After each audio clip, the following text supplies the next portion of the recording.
course, the camera goes crazy the minute I go live. Hi, everyone. I'm just going to stop that AI stuff. It's Experience Explorers live. Here we are. Welcome. It's good to have you here.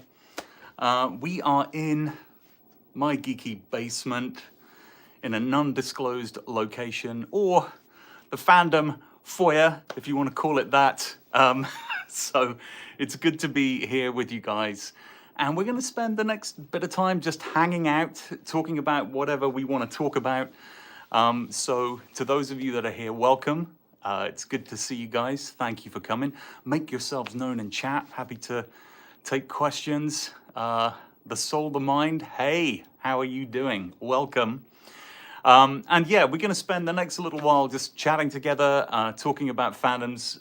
We're obviously going to talk some about Ghostbusters because, you know, if you're not new to this channel, you know that Ghostbusters is something that we like to talk about on this channel. But I'm mixing it up today. Hey, we've got some Back to the Future, we've got some Jurassic Park, and we've got a whole room full of geekery, as I like to call it, to enable our conversation today. So this is what we're going to be doing. We're going to be spending some time chatting and doing that stuff.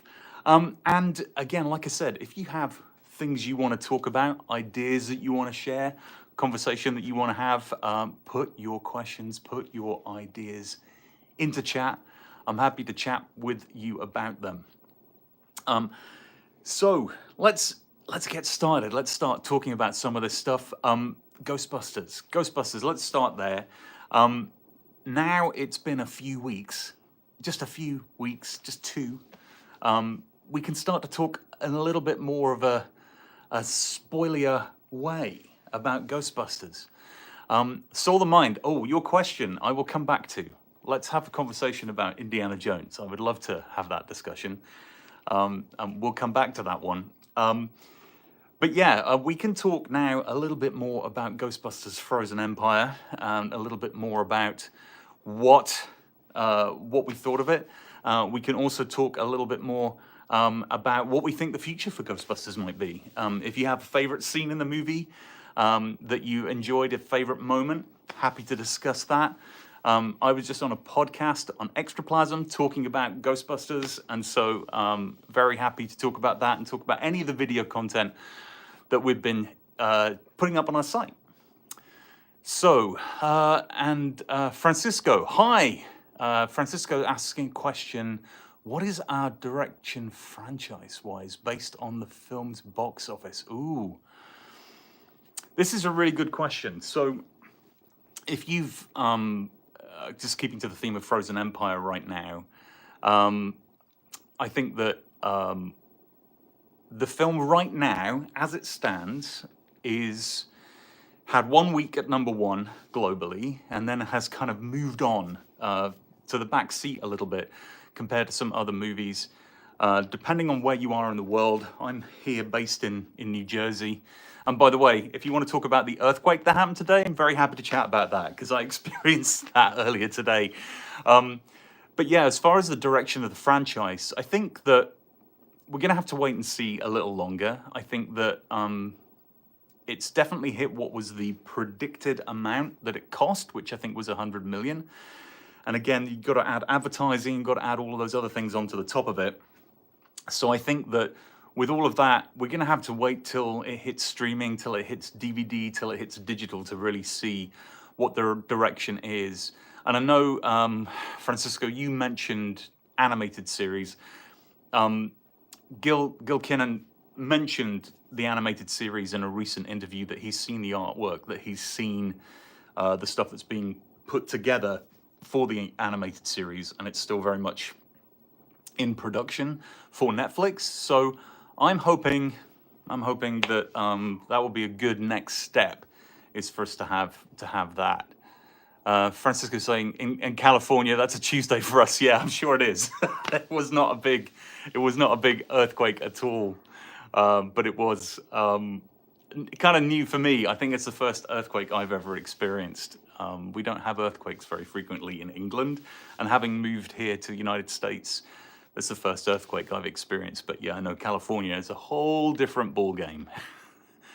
Um, Soul the Mind saying Graka's entrance from the orb was truly, no pun intended, chilling. I agree. That was a great moment. Uh, I think the sound design, particularly in that sequence, was fantastic. The fact that all the sound got sucked out of the room, and the theater went super quiet. The hilarious thing was, one of the occasions I watched the movie, there was a very young kid behind me. That obviously, when you're a young kid, I've had young kids in my life. I still have kids, but they're older now, not as young. And that moment where they're looking for some kind of emotional support from their parents, so they speak and ask a question. And sat behind me in the theater was this kid right at that moment where it went super quiet. The kid was like, "Daddy," and then the dad's like, "Shh." And I was like, totally remember having that experience in the theater all the time with people. But yeah, I love that moment. That moment where Garaka appeared was absolutely fantastic. A cool moment. So yeah. Ectotech, hey Greg, how you doing? Love the hat and the hoodie. Was just thinking about Jurassic Park, Explorers, and Jeeps. Hey, yeah. Ectotech, if you don't know who Ectotech is in the chat, Greg is an ecto mechanic. Can we call him a paramechanic, as in paranormal mechanic? Maybe we can. I got called a paravideographer recently. So and Nick, go check out his channel. He does all sorts of cool stuff. But he's also the mechanic for the Ecto 1NJ, which is the car that you will have seen on my channel a lot. And we actually went to a really cool car museum in Chicago, in the Chicago area, that had both the Jurassic Park. It wasn't the Jeep; it was the Explorer, the kind of electric controlled Explorer. And also they had a DeLorean, a Back to the Future car, which was super cool. So yeah, that was a fun experience.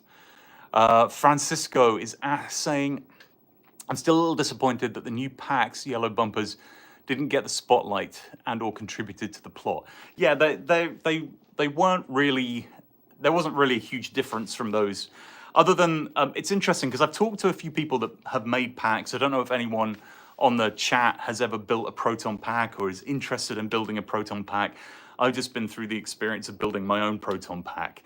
And what's really fascinating with the new build of the pack, if you've seen the film, you've seen the yellow bumper pack, all the things they changed on the pack were all the things you would kind of do if you were going to improve the pack.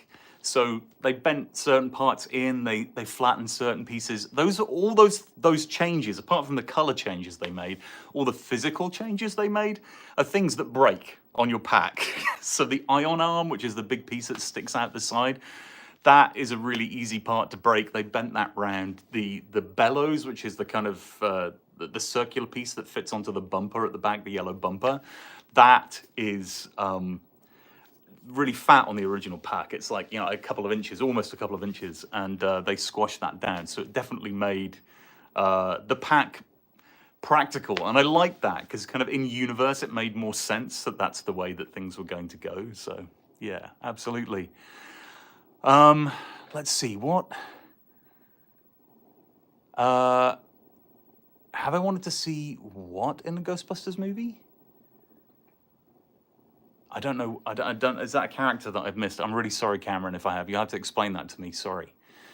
Maybe that's a character from Real Ghostbusters. I don't know. Tell me. Explain to me. Explain my foolishness away.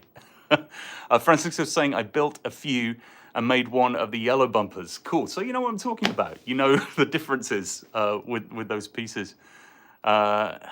Oh, you meant Sandman. It was a typo. That's what Cameron's saying.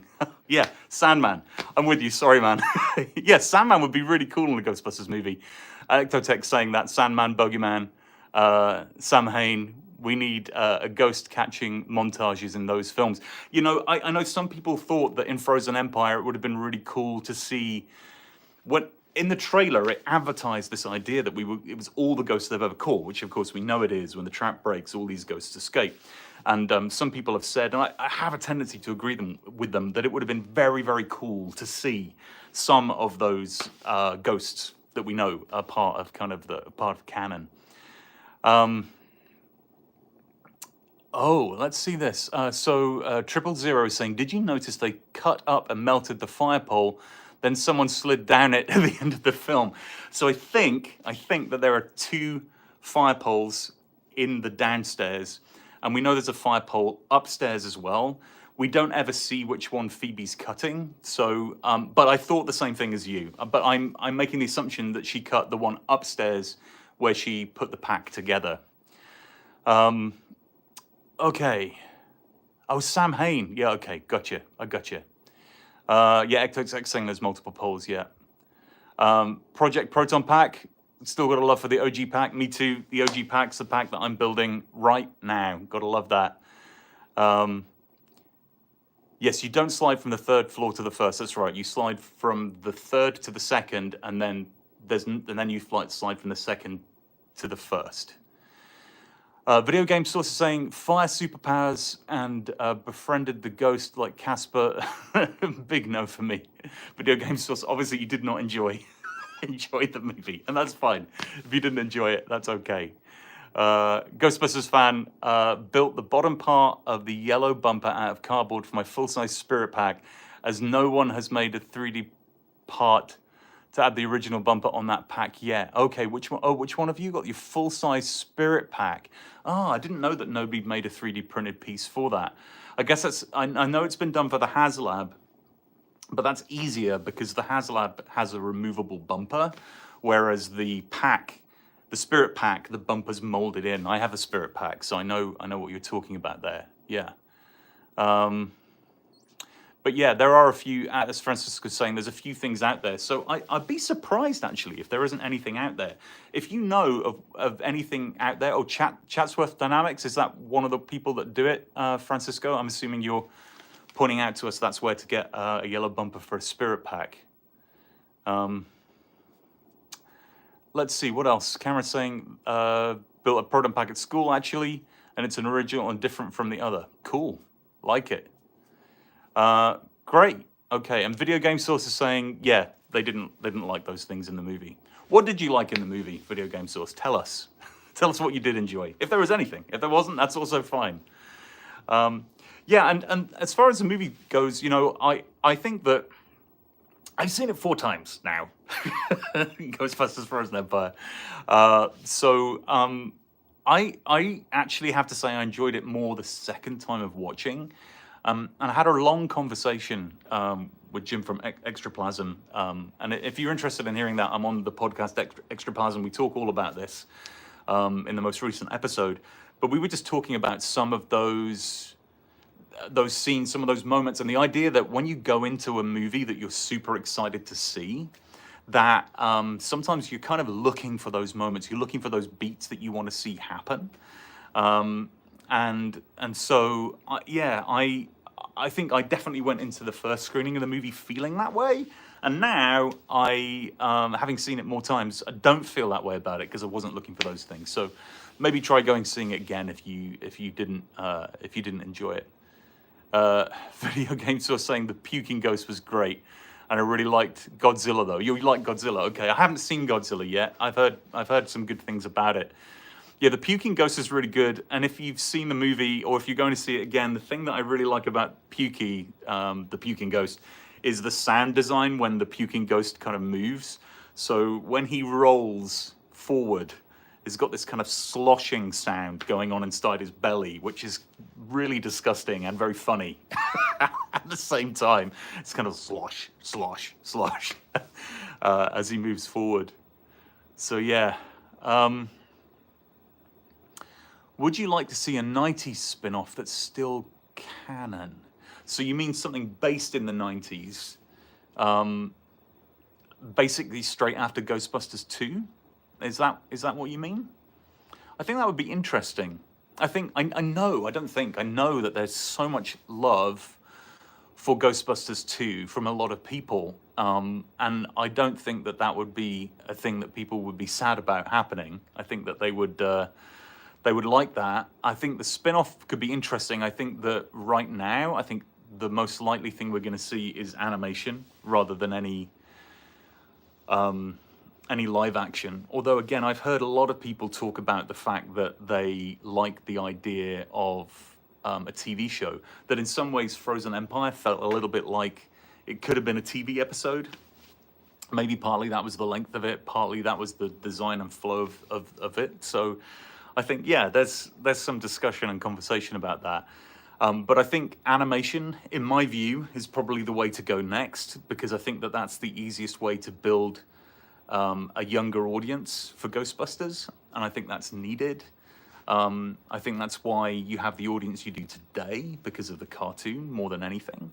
And I certainly witnessed a number of young kids in Frozen Empire loving it, absolutely loving it. So I think that that would be I think give the kids something, and that works for adults as well. That works for adults as well. Cool. Right.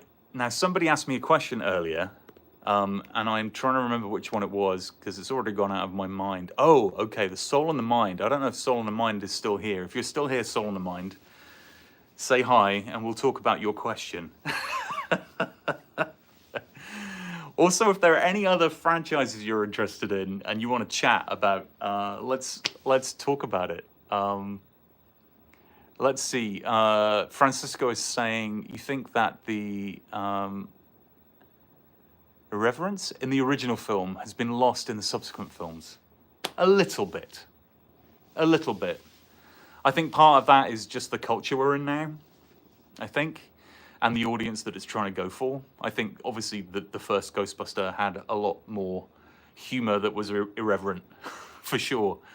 But there's still some irreverence in this movie. I mean, the main scene I would point to is the one where they go into the Fire Master's home and his dungeon that gets labeled as a sex dungeon, which it wasn't, but gets labeled as that. I thought that was funny and slightly irreverent. But hey, Sydney, Australia, Bandit, hello, welcome. What time of day is it for you right now? Wait, it's the morning, right? The morning in Sydney right now? Welcome. Happy Saturday. I'm assuming is it Saturday? It must be Saturday. Or is it, tell me what time. 10:47 a.m. Okay, good. I got it right, ish. Good morning, welcome. Welcome to the live stream. It's good to have you here. If you've just arrived here, we are talking fandoms. We've talked a bit about Ghostbusters Frozen Empire. If you're new to this channel and you haven't seen my content before, then we're all about Ghostbusters here. We're all about Back to the Future, Jurassic Park, any of those things. I'm a massive geek. I'm into all of that stuff. And so I'm here really just to talk and chat. Oh, Project Proton Pack, you're from Perth. Awesome. That's great to have so many folks from Australia here. Thank you. Welcome. It's good to have you guys on the live stream. And Francis was saying, should I be saying g'day? G'day, mate. I'm sorry, by the way, Australian people, if my Australian accent is terrible. I did grow up watching Neighbours, though. I was, in England, that was the big show when I was a teenager, was Neighbours. So I listened to a lot of Australian accents back there. Mark's Movie Room. Hello, Mark's Movie Room. Welcome. So as I was saying, if you're new to the channel, if you've not been here before, you'll find loads of Ghostbusters stuff on our channel lately. I was lucky enough to go to the premiere of Ghostbusters Frozen Empire and film some of the making of stuff that we created for our channel live in New York when they were filming Ghostbusters Frozen Empire. So I got to see the car there in real life doing its thing. You'll find all of that on our channel. So if you're new here and you're into that kind of stuff, drop a subscription to this channel, hit that notify bell, like the video. If you're here and you're watching, you haven't hit like yet, hit the like button. Tell us that you're liking it. Spam one of those icons that sends smiley faces to me. Show me that you're there and that you're enjoying the content. Let's see. Francisco is saying, Jurassic Park rumors that John Hammond prequel coming. Ooh, interesting. Very interesting. I know that they are making a new Jurassic Park movie, Jurassic World movie, Jurassic franchise movie. I know that that is something that's happening. So I'm interested to see where they're going to take it. I think the idea of a prequel would be fascinating. I don't know quite where they would take that movie, but that is an interesting idea. I like that idea, Francisco. Project Proton Pack is saying, tell us more about your build. I'm working on 84 Spengler Hero Pack. So I am building the Taco Shell 3D model of a Proton Pack. Right now it's a bare bones pack. I haven't, I'm kind of veering one way or the other. I don't know if I'm going 84 or somewhere between 84 and Afterlife, because I haven't got to that point yet, but I'm just at that moment. And I have a buddy that lives in the same town as me, actually, that makes fantastic original design ribbon cables for packs that he very, very kindly gave one of them to me at the one of the New Jersey premiere events that we were running here. So I'm kind of excited to do that. I'm just at the motherboard stage. For those of you that are unfamiliar with Proton Pack building, the motherboard is the piece that goes on the back of the pack and that kind of holds all the pieces in. So you kind of, depending on how you build it, there's kind of different modes, but you know, you mount your electronics and other things and pieces to that. So that's the point that I'm at. I did have some help, I have to say. Those of you that are Ghostbusters fans and are into the detail will know the name Ben Eady. Ben was the prop master and a consultant on the most recent Ghostbusters movie, but prop master on Ghostbusters Afterlife.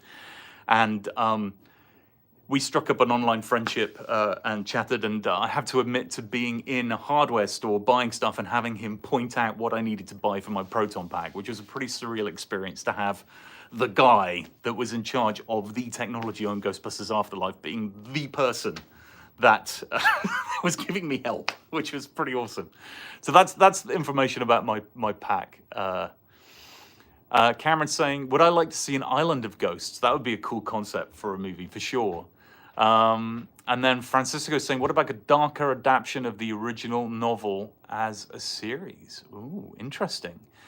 Has the HasLab packs 3D have overshadowed original fiberglass model? Has the HasLab packs? Well, sorry, let me restate your question. Have the HasLab packs, this is what you're asking, and 3D prints overshadowed original fiberglass mods? You know what?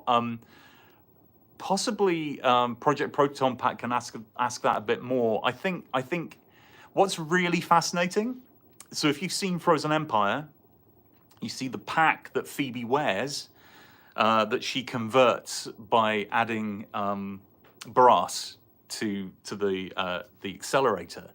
That pack that she's wearing is 100% a HasLab pack.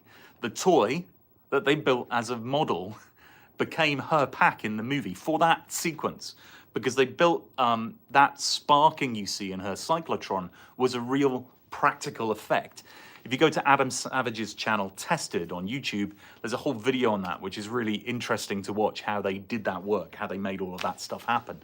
So if you're into that kind of stuff, but yeah, so the fact that the HasLab pack has become so successful and then has been put back in the movie is kind of crazy. But I just think it depends. It depends on the pack you're going for. If you're looking for an original look, I think people really like to go with a fiberglass pack. It just depends. There's so many different variations out there now. And the other thing to note is if you 3D print a pack, there are some disadvantages, right? You can't leave that pack in a boiling hot car. It will start to change shape in the heat. Whereas a fiberglass pack is going to be much more longevity.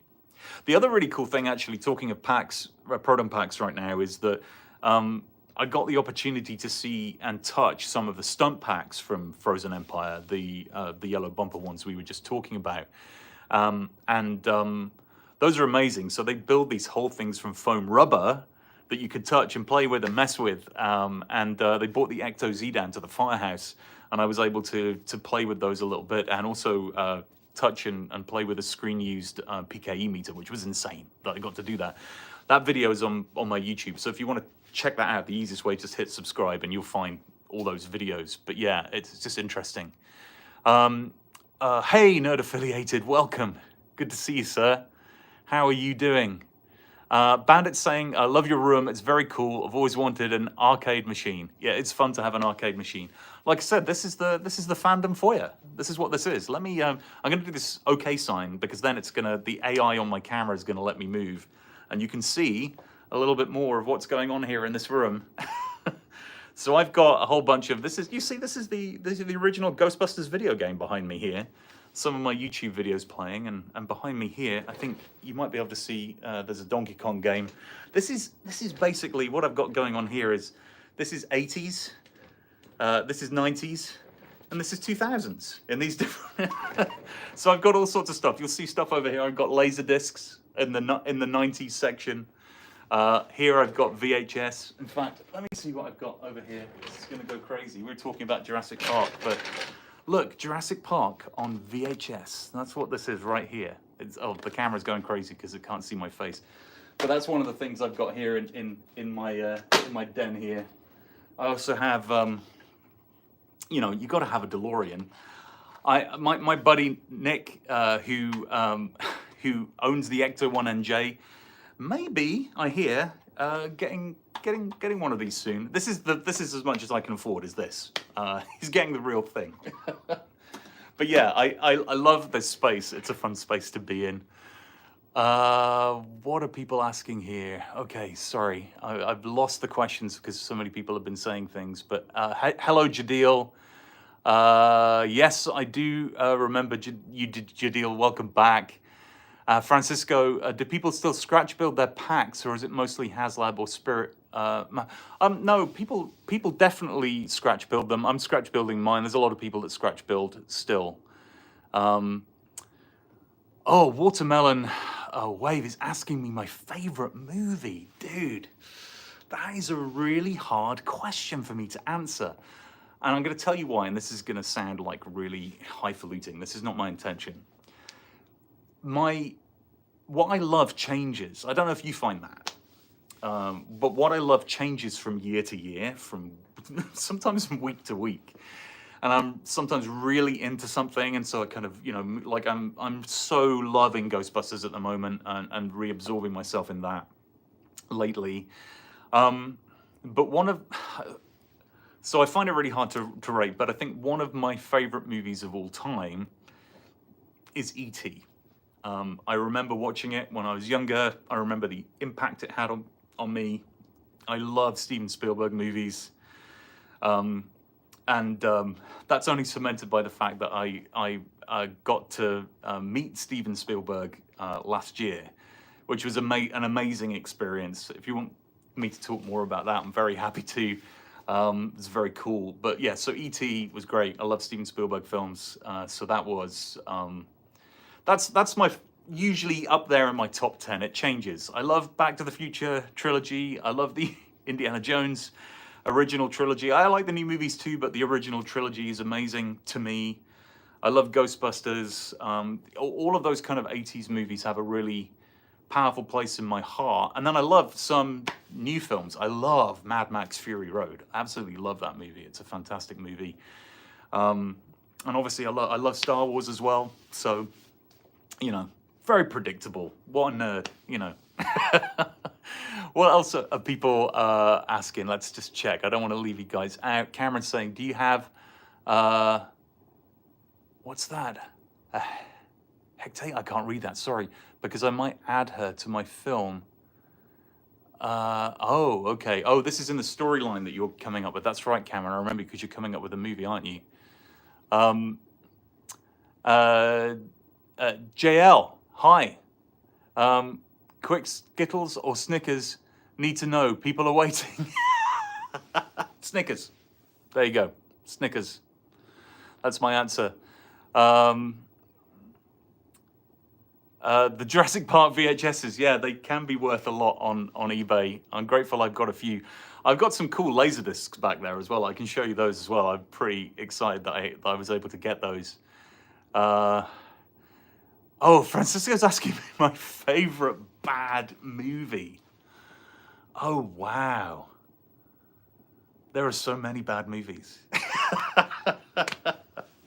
I do like Sharknado. That's a really bad movie. It really makes me laugh. I don't know if any of you've seen Sharknado, but it's a good one. Okay. Oh, Nerd is asking, is my Scratch build being documented? It is. Don't worry, sir. I am making a whole video on me building my 3D printed Proton pack. In fact, I'm so close to finishing it. I probably this weekend is where I'm going to be doing that. Okay, let's see what else is being asked here. Bandit saying, I think I have the Ecto number plate and that DeLorean. That's awesome. That's awesome. Let's see. Oh, some people. So Bandit's saying that they prefer the Ecto 1A rather than the Ecto 1. Love that design. Love the colorful lights. Thinking of turning my car into an Ecto 1A. You know what? I was talking about this earlier. There's a real love for Ghostbusters 2. People love it. And Ectotech, he was on this live a little earlier. He's working on a 1A right now because Marty, who owns that car, loves the 1A more than the Ecto 1. And there was even some conversation, right? People were like, well, hey, what happened to the Ecto 1A? Because we go from Ghostbusters to Ghostbusters 2 where they make it the 1A, and then we go into Afterlife and it's the Ecto 1 again. Where's the 1A gone? And that's led some people to believe that there were two cars. That's what I've made up in my mind, because we see Ghostbusters 2 stuff in this new movie. But yeah, it's fine you loving the Ecto 1A. That's great. Project Protopack saying, were you able to get the license plates from the Earl Hayes press recently for the Ecto 1 and DeLorean? Oh, you know what? I didn't even know that Earl Hayes press was doing that. But that's cool. I wish I had, because again, if you're unfamiliar with Earl Hayes, there's some stuff on Adam Savage's channel tested about that. Props to History. The guy that runs Props to History has been kind of collating all of the stuff that Earl Hayes Press has been doing, and that's fascinating. I love those videos. If you don't know what oh my gosh, I can't speak tonight. It's a Friday night. I need a rest. I don't know why I'm live streaming. Earl Hayes Press is the print house that produces pretty much everything that you've been seeing in movies for decades. So like, you know, fake magazines, fake washing powder packets, fake everything is what they make. You know, Mulder and Scully's FBI badges from the X-Files have been made by them. And they made the original Ecto 1 plate. That it was the Earl Hayes Press that made that plate. And I'm going to assume that they also made the decals for the car, right? So, yeah, super cool. Go check those out. Don't do it now, though, because you're watching my live. Don't check it out now. Just write it down on a piece of paper or make a note. And now hit like and subscribe on this channel. That's what I want you to do. And if you're new here and you don't know anything about me, this room says everything. This says it all. I'm a geek. I love these kind of things. I make props. I do behind the scenes. I talk about movies. And that's what we're here to do. Right, let's get back to your questions, folks. Let's see. We're able to get... Okay, that was Project Proton Pack. Would Tommy Wiseau work in a Ghostbusters movie? Oh, I don't know. Maybe.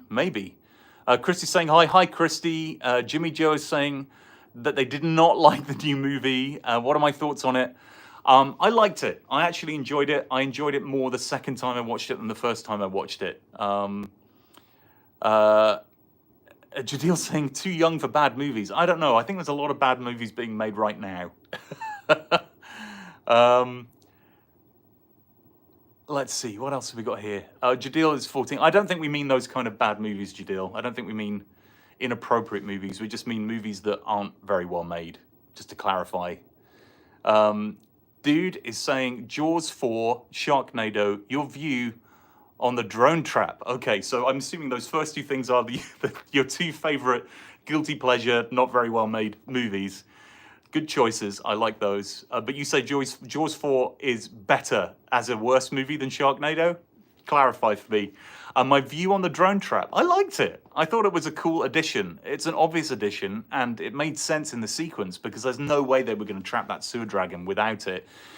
What was also cool was I liked it partly because I was able to go on to set with the car and see the drone trap launcher system in real life.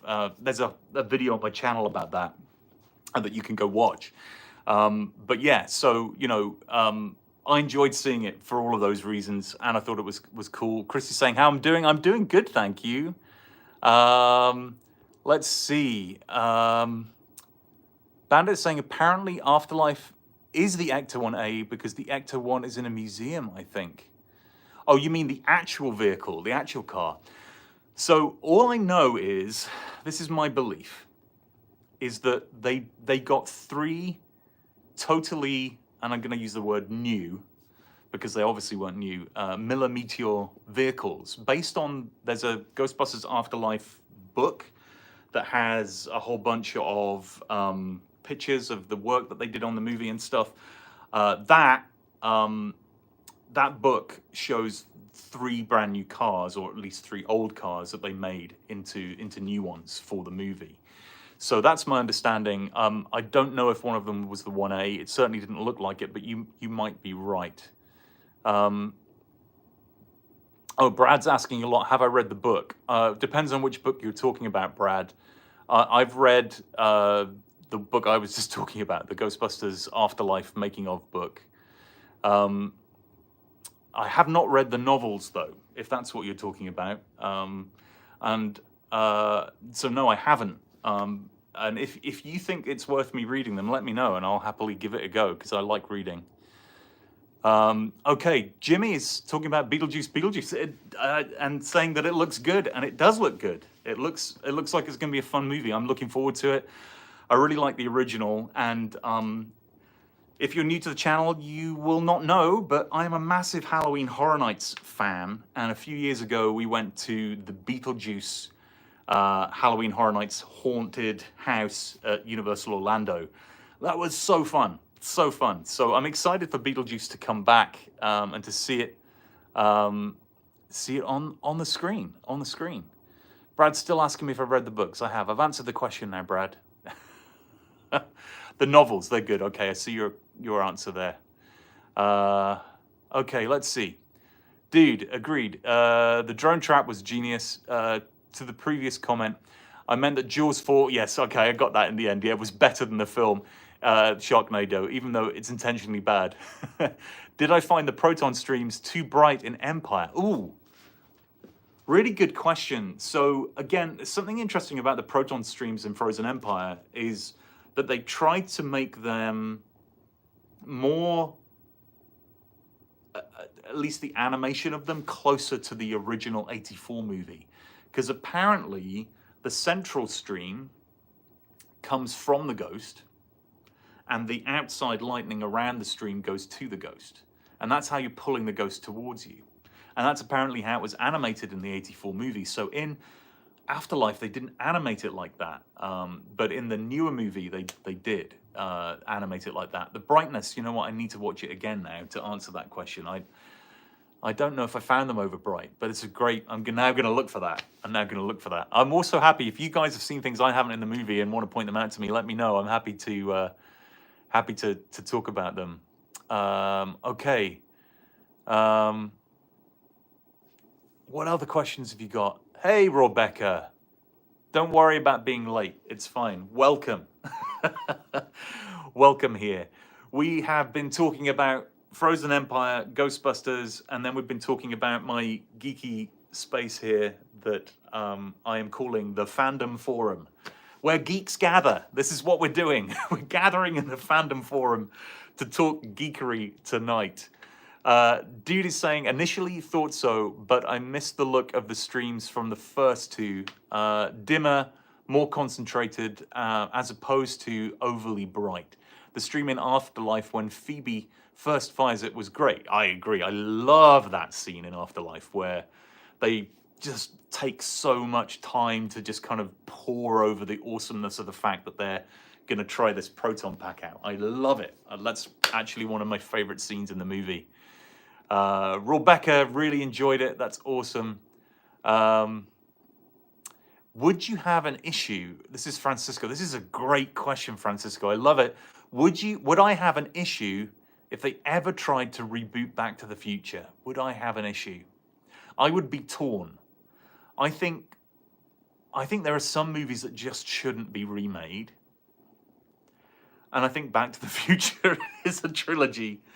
I know that you'd have to get the absolute right cast for that to work. And I just, like, it would make no sense for it to be a DeLorean if it was set today and they were going Back to the Future. It's weird because you've seen those memes, right? If Back to the Future was set today, they'd go back to the 90s, which is crazy to me. Dates me dramatically, which is terrifying. So yeah, I went to see, and if you live on the East Coast, I highly recommend go see Back to the Future the musical. I know the very idea of a musical of Back to the Future seemed crazy to me. And then I went to see the show, and it was amazing. Amazing show. And they're doing a tour, United States tour. If you live in Britain, it's already out there. And my understanding is that it's starting to roll out to other countries. I believe Australia is getting Back to the Future the musical as well. And it wouldn't surprise me. I think Japan is getting Back to the Future the musical. So let's see what people saying here about Back to the Future in the comments. Okay. Bandit. My favorite scene from Empire was when they roll out of the firehouse and the original theme song plays. Sorry if I replied for everyone. Yeah, no, it's a great. I love that scene. Nerd is agreeing with me. Back to the Future should not be remade. I was driving, so sorry, I couldn't be silent. I've been silent. Oh no, you're good. Yeah, it shouldn't be. Let's see. Okay. Do I think they will keep the same ghosts for all movies in the future? The same ghosts? Oh, you mean like the same characters of ghosts or the same style of ghosts? Tell me more, Rebecca. What you mean there? Ben is here. Hey, Ben Edie. Welcome, sir. We were just talking about you. Your ears must have pricked up. I was talking about walking through a hardware store, Ben, and FaceTiming you to help me figure out what Bondo to buy, what stuff to get for my pack, because we were literally just talking about packs and building packs. And so if you want to ask anyone about building packs, you have the expert in chat right now, Ben Edie. He's the guy. What are you saying, Ben? Let's see. My experience is that when the actors play with the props, they don't have to act. What you see on the screen is general hardcore nerdery excitement overload. I love that. And Ben, you can confirm this, that the actual pack, and let's just talk, because we were talking earlier about the scene with Phoebe booting up that pack for the first time with podcast, how much I love that scene in Afterlife. It's one of my favorite scenes. And the fact that there's a real cyclotron, right? There's something spinning in the pack. And Ben, you told me that that sound was such a great sound of this motor spinning up with the light that holds everything for the cyclotron, that the sound editor or sound recorder on set wanted to record that sound, and that was partly added to the sound of the pack in post.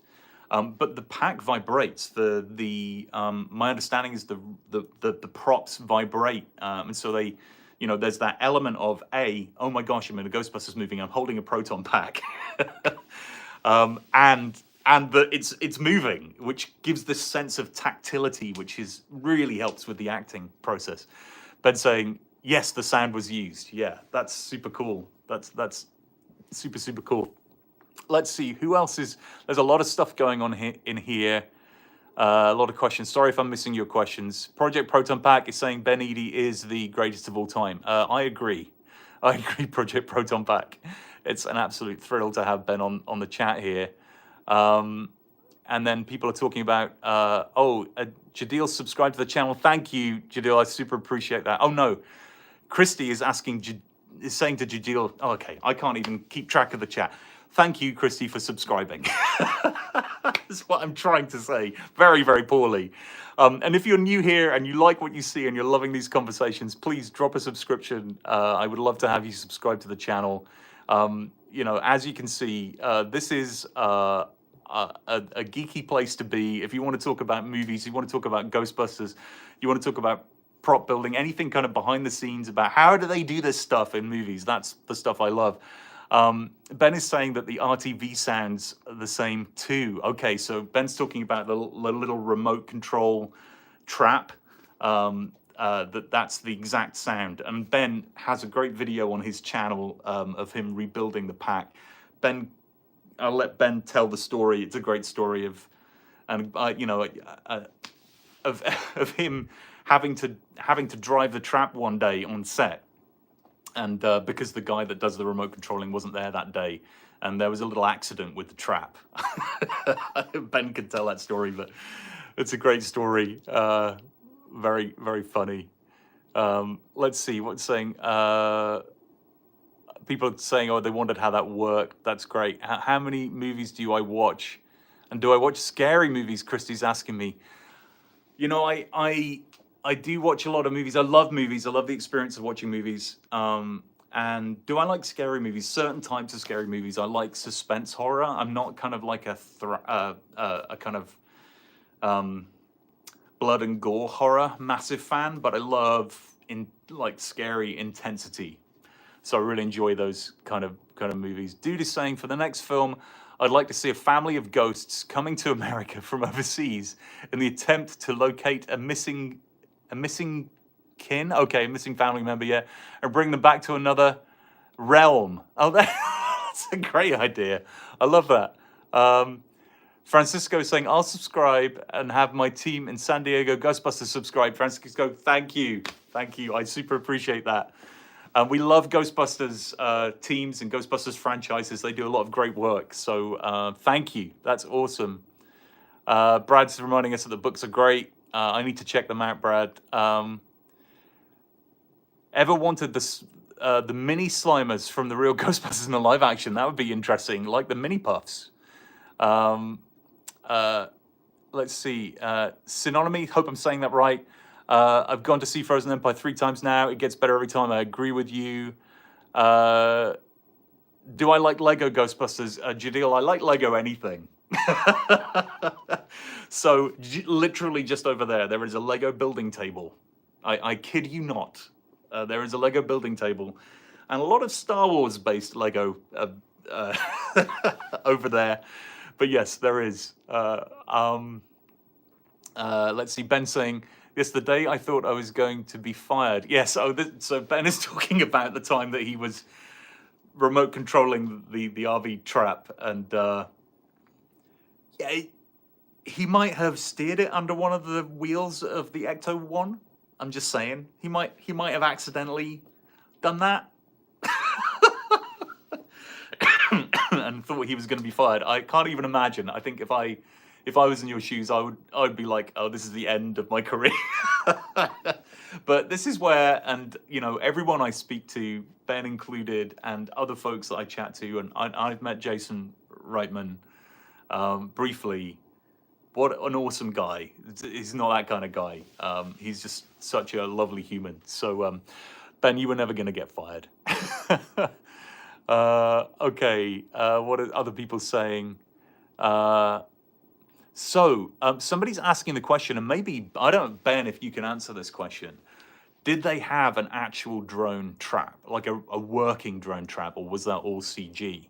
Maybe Ben can let us in on that secret. He may know, he may not, but we can see if Ben knows the answer to that. Chris is saying, I know, I love Lego Ghostbusters. Yeah, the Firehouse, Ghostbusters Lego Firehouse is great. What are your thoughts on how Bill Murray acted and the premiere with the with the water throwing? The fact that he baptized everybody on his arrival. You know what? He gets called the Murricane for a reason.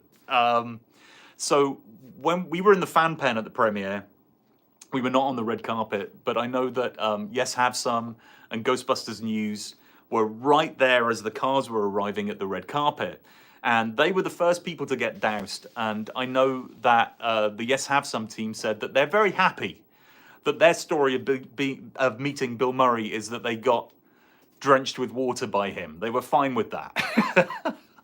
And then he went on to drench everyone else on the red carpet, all his co-stars. And then when he came round, he came through the fan pen.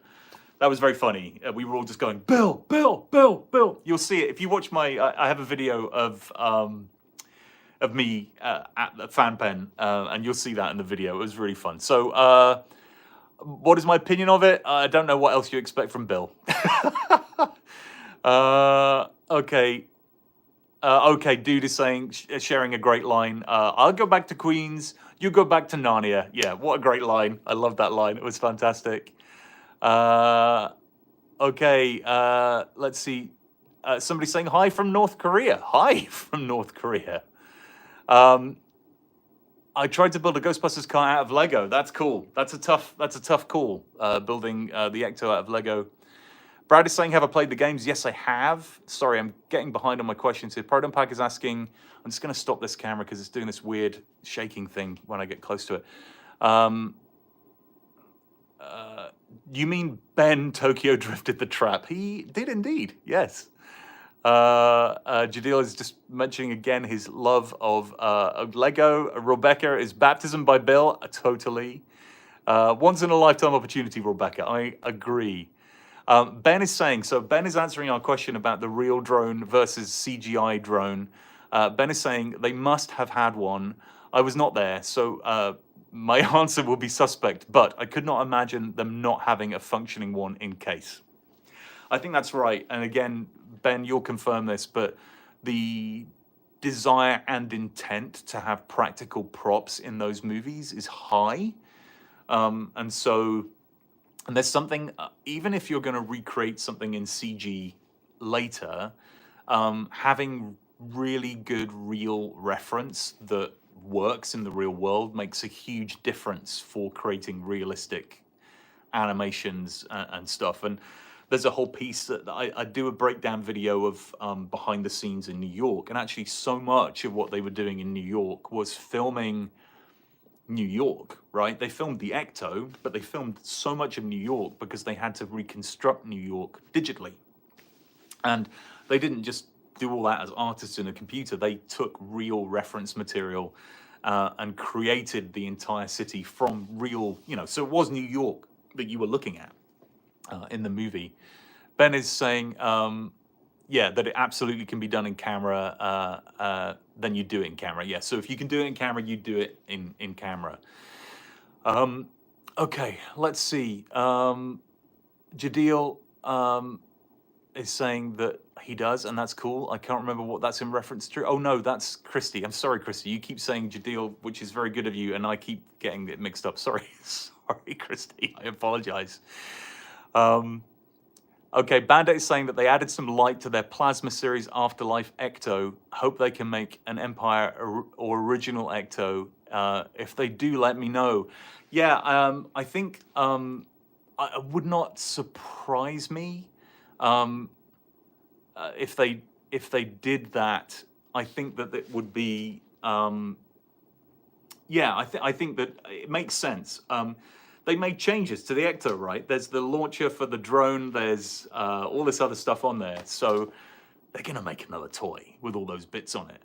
And if I was a young kid, and I still really am in my mind, having a car with I'd like to see it with the drone launching piece on the top that opens up and then it flings the drone out. That's what I'd like to see. That's what should be on that car. Cameron, I've not heard of the Ecto M or Ecto T or Ecto H, but I'm going to assume that they're in this screenplay that you're writing about Ghostbusters. Francisco's asking, what is the hardest prop part to locate? Ben, you're going to have to answer that. I know there's some tough ones because there's stuff that's no longer made for packs, and they're expensive to get because there's oh gosh, I'm trying to remember the name of it now. But anyway, Ben can answer that question. But yeah, there are parts that are harder to get. The car, you want to talk about the car, you can't get the glass for the car. So, yeah. anything that you're trying to build that kind of recreates stuff from those 80s movies where those parts were more ubiquitous and available, now they're harder to get hold of. And so when you look at some of those things, it's difficult to get them. Nerd is saying, love the mock-up packs and Afterlife book. Wish we got some of those. Oh, yeah. So, yeah, Nerd, you're talking about there's a whole bunch. If you've got the Ghostbusters Afterlife art book, which is a fantastic book, I'd put it in front of the camera now, but it's downstairs. It's somewhere else, so I don't want to go get it. But there's a set of different 3D kind of renderings or concept art that reference different types of packs in different forms of kind of bashed up condition. And actually, one of those pieces of concept art is the first place I'd ever seen a bumper colored. Now we've got the yellow bumper, but actually there's a red bumper in one of those concept art drawings. Ben is saying, in reference to the question about is there any parts that are hard to get, Ben is saying all of them. All of them are hard to get. 3D printing and modeling are a lifesaver, yes. And by the way, if anyone is an expert in 3D modeling of things that can be built, Ben is the person that you want to speak to. Bandit's saying, working on a cardboard Proton pack and ecto goggles. Need lots of boxes, but I'm heading to a warehouse for a hose and the wand later. Now, that's awesome, Bandit. And you probably know this because you're building it out of cardboard, but there's some really great reference material online to build Proton packs from card, or even to build them from, like yoga matting or the kind of matting that you have on a gym floor. There's some great models and great builds that you can get to help you with that. So I'm assuming you're gonna go look at those too. Symphony is, Simonomy. I can't read this tiny text from the distance that I'm at. I do apologize. I think we need a HasLab Frozen Empire pack or bring back the Spengler. I can't imagine for a second that they're not going to do that. Or they might do a version where you can change some of the parts, because I think some of the core things are identical. But obviously the HasLab pack, the Phoebe pack, is got a slightly older, used kind of patina to the design, which makes it look, it's got more weld marks and more aging on it and all that kind of stuff. So I think, I don't know, they might be able to make one where you can make an original 84 or a version from Frozen Empire, kind of like they've done with the 2-in-a-box trap that's coming out. You can swap out there's these two kind of bars on the side that are red in Ghostbusters and then silver in Ghostbusters 2. So you can swap those out. I think it would be a great thing to create a pack that you can go original 84 or Frozen Empire. I bet you could do that. Okay. Okay, Ben is saying, hey, gotta run, pizza is here, and have to beat the minions off to get some. Thanks, Ben. Thank you so much for joining. It's an absolute honor to have you. Ben and I have been trying to, things got crazy. We were talking about doing something together. So, Ben, if you're still on, I'll reach out to you. Maybe we can do a live together. That would be really fun to have a conversation together. I'd love to do that. Francisco's asking, deep dish or New York? I can't answer for Ben because he's in Canada, but we may never know. That's the cliffhanger for this for this live tonight. We may never know what type of pizza did Ben have. I'll have to text him later and see. Okay, Bandit is saying, I'm using a yoga mat for the padding, so it's wearable. Might even put a speaker for sounds. Get an old backpack and spray paint the straps green and stick on it. Lovely idea. I love that. Rebecca is saying, I do feel like there's been lacking in merch for the Frozen Empire, or am I not looking in the right place? Yeah, I miss the kind of toy lines. And again, I'm going to show my age here, so I'm sorry, folks. But, you know, when the prequels for Star Wars came out, they tried to return to all of those original kind of 80s size figures and all that kind of stuff. And that was a great toy line. I kind of miss those toy lines that seem to be designed for kids to really play with toys, rather than just replicas of stuff. So yeah, I don't disagree with you. I think there's been merch. I don't think there's been lots of toys. That would be my kind of answer to that, Rebecca. Okay, Nehru Baram is saying, "Are you? You are very cool with the hat and very smart." I can't quite read everything I'm saying here. Maybe it's my eyes.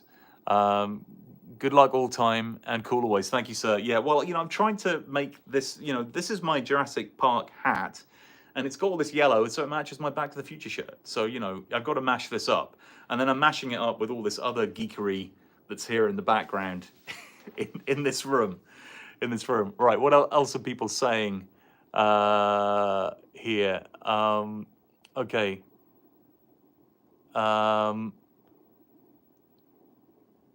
Oh, Chicago pizza, somebody's saying. Proper deep dish Chicago. Look, proper Chicago pizza, it's akin to a lasagna. One slice and you're done. It's great. Let's see, Francisco, prequel toy lines didn't sell as well as the original stuff. That's true, since Kenner didn't expect such demand. Yeah, true. Okay, Cameron, do I know the Ecto O? It stores the boat ghost strap that turns into a submarine. That sounds cool, man.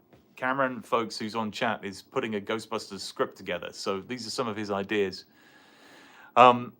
Cool. So, if you're new here and you have just arrived and you go, who is this crazy British guy with all this geekery around him in this space?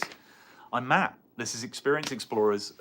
And on this channel, we do prop builds, we do behind the scenes, we talk about movies. And most recently, I went to the Frozen Empire premiere and we've released a lot of Frozen Empire stuff, which is why we're talking about Ghostbusters, which is why I've got, look, the original Ghostbusters 1984 8-bit game running behind me. But we talk about all sorts of things, hence my mashup of clothing here. And this is a space for us to have that discussion. So if you're into any kind of movie, any kind of movie genre, and you want to chat about it, you want to geek out about it, this is what this chat's for today. I'm always interested to talk about what you're interested to talk about. And if you're liking this conversation, if you're enjoying it, please drop a subscription to the channel. Show your love. If you're really loving it, hey, feel free to drop a super, or a sticker or anything, that will, Ben's having pizza. I'm feeling left out now. I feel like, I need a pizza this evening. Chicago deep dish, thin crust. I don't mind what it is. Okay, Rebecca's saying 80s movies for life. Yeah, I agree. Some of those 80s movies are some of the best movies ever made. Cameron's building Proton packs for their movie. Awesome. Okay. Francis is asking me a proper British question. Who's your favorite Doctor? Oh, we're getting into Doctor Who territory here. So, before I answer that question, OG series included or not? Let me know if the OG series is included or not. Okay. Oh, Giordano's deep dish. Am I saying your name right? Simonomy S? Sorry if I'm not. I apologize. Where did I get the old TV? It's a good story. The old TV, I was walking my dog, and somebody put this out at the front of their house for the trash. And so I came back with my car very quickly and I picked it up. And then I converted it so I could run a more modern signal into it. So I can kind of put anything into it. I've got that's a kind of 80s TV. And then this is a 90s one here. And then a 2000s one's there. So if you weren't here earlier when I was explaining this background, basically what it is that this area here, hang on, maybe I'm gonna just hold up my hand here. This is not to tell you to stop. This is just to stop the AI that's tracking me. Here we go. I can show you now if I do this. So this area here, this is all 80s stuff, hence the Back to the Future piece here. And then when you pan over here, this is all 90s. So we've got things in here like 90s blue. These are laser discs. before DVDs. Look at the size of these things. This was a big 90s thing. This is Total Recall, very 90s movie. And I've also got things like Indiana Jones up here that I love the Indiana Jones trilogy. So yeah, so that's and then here finally, this is all 90s stuff. Sorry, not 2000 stuff, which is why we were just talking about Doctor Who. Why I've got some Doctor Who stuff here. That's up there. So there's everything. This really is a very geeky room. Oh, dropping my figures here. Let me come back on camera. Okay, hopefully you could still hear me vaguely while all of that was going on. What are people saying? Oh, Police Academy is my go-to one. I need a background movie. Yeah, those movies were great, especially the earlier ones. A great kind of comedy.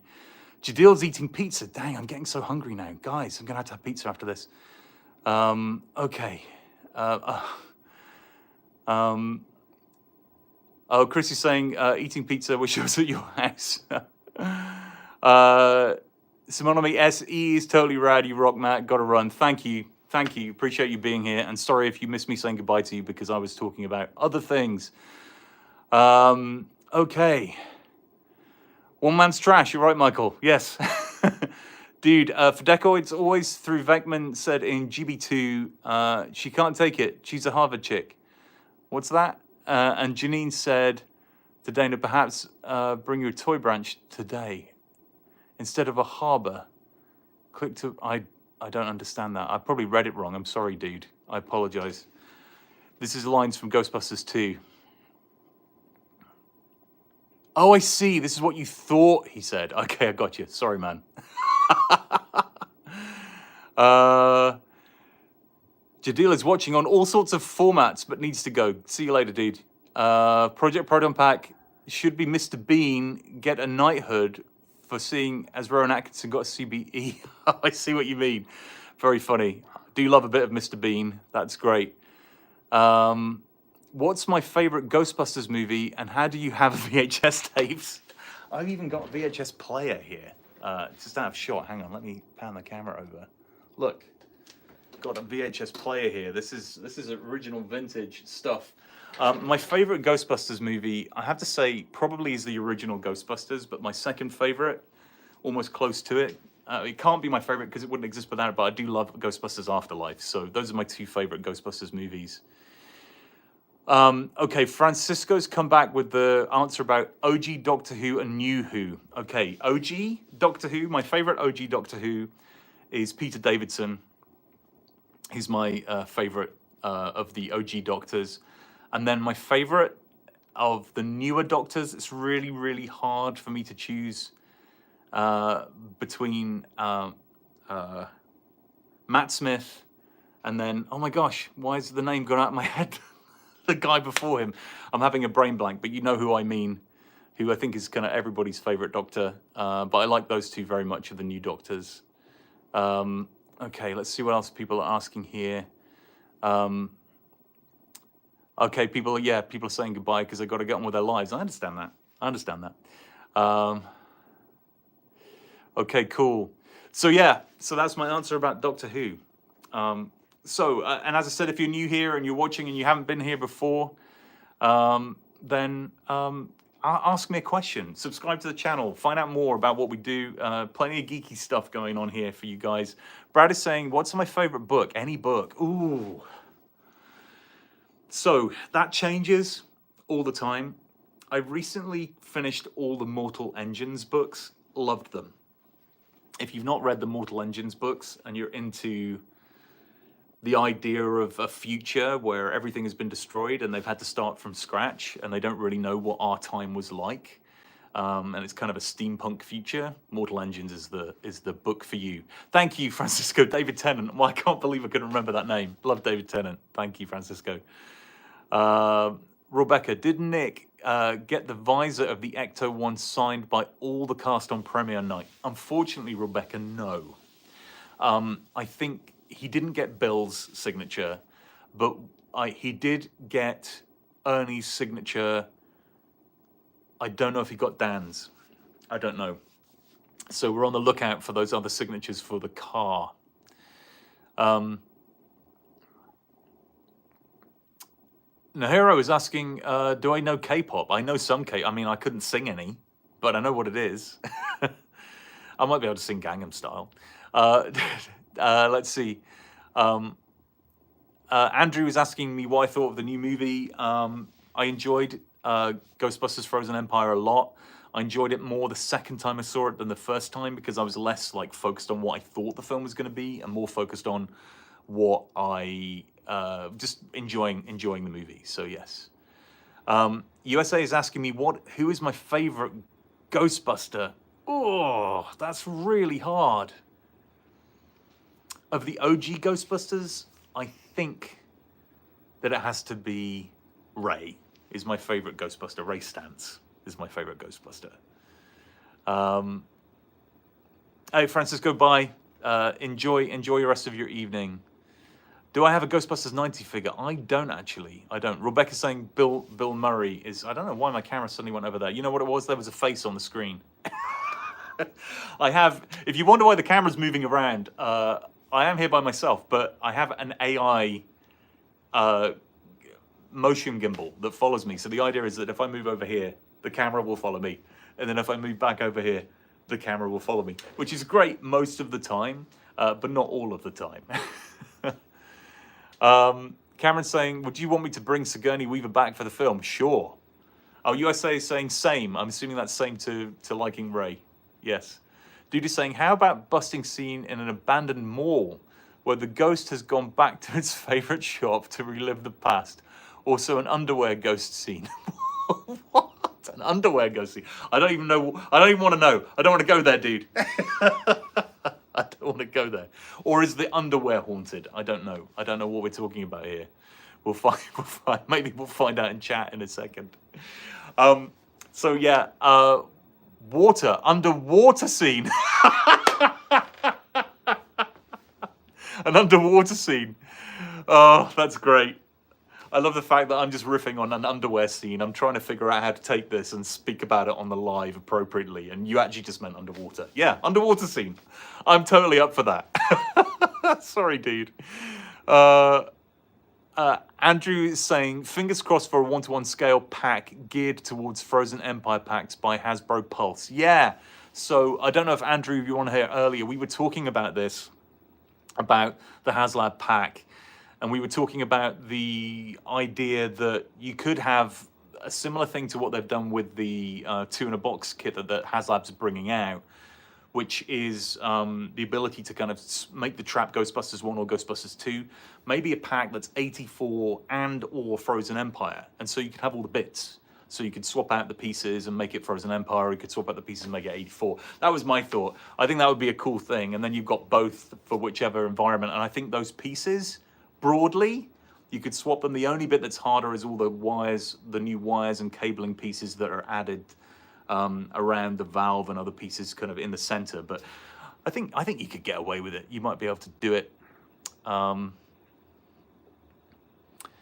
Brad is saying, how Rebecca's screaming, laughing. Yes, that was funny about the underwear or underwater. That was a good gaffe there. Brad is asking, have I seen every episode of The Real Ghostbusters Show? You know what? I don't know if I've seen every episode. I've seen a lot of them, but I haven't seen them recently. It was a long, long time ago when they were originally out. So a lot of them I don't remember. Crow is saying, how am I? I'm good, thank you. Welcome to chat. Cameron's doing an underwater ghost trapping scene. Okay, but not an underwear ghost trapping scene, which I'm glad to hear. And Andrew's saying that would be cool. I'm not sure what in reference to, whether it's the underwater trapping scene or the underwear trapping scene or the Proton pack. I've lost the plot here, folks. This is, I mean, fairly normal for me. If you watch this channel, you know that it's not hard for me to lose track of what is happening or going on. And if you are new here, welcome. It's good to have you here. Welcome to the Fandom Foyer here. My geeky basement, where we get to talk about underwear ghosts, I guess, or underwater ghosts, as it was. And if you're new and you're liking this, then please like, subscribe, mash that icon button to show that you're there and enjoying what you're hearing. If you haven't got a comment, then hit the heart button instead. It's totally fine. You don't have to say anything. You can just listen. You don't have to participate if you don't want to. Michael is saying, what's my favorite cartoon inspired by a film? Oh my gosh. Ooh, that's hard. Well, I mean, I do love Star Wars Clone Wars cartoon. I really love it. So that might be my favorite cartoon inspired by a live action film. But I loved the real Ghostbusters when I was younger. A lot. I watched it a lot. So those two, different times in my life.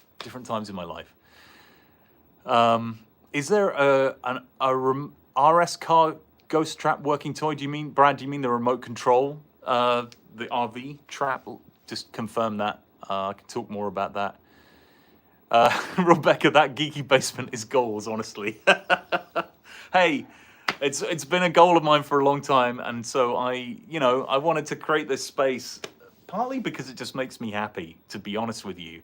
Partly because some of these things connect with what I loved as a kid, and we all love that kind of stuff. I mean, I'm literally looking at an 84 collection of Ghostbusters, of Transformers toys, literally here. I got Star Wars figures. I've got this stuff. I've even got a dinosaur in containment over there. It's a fun place to be.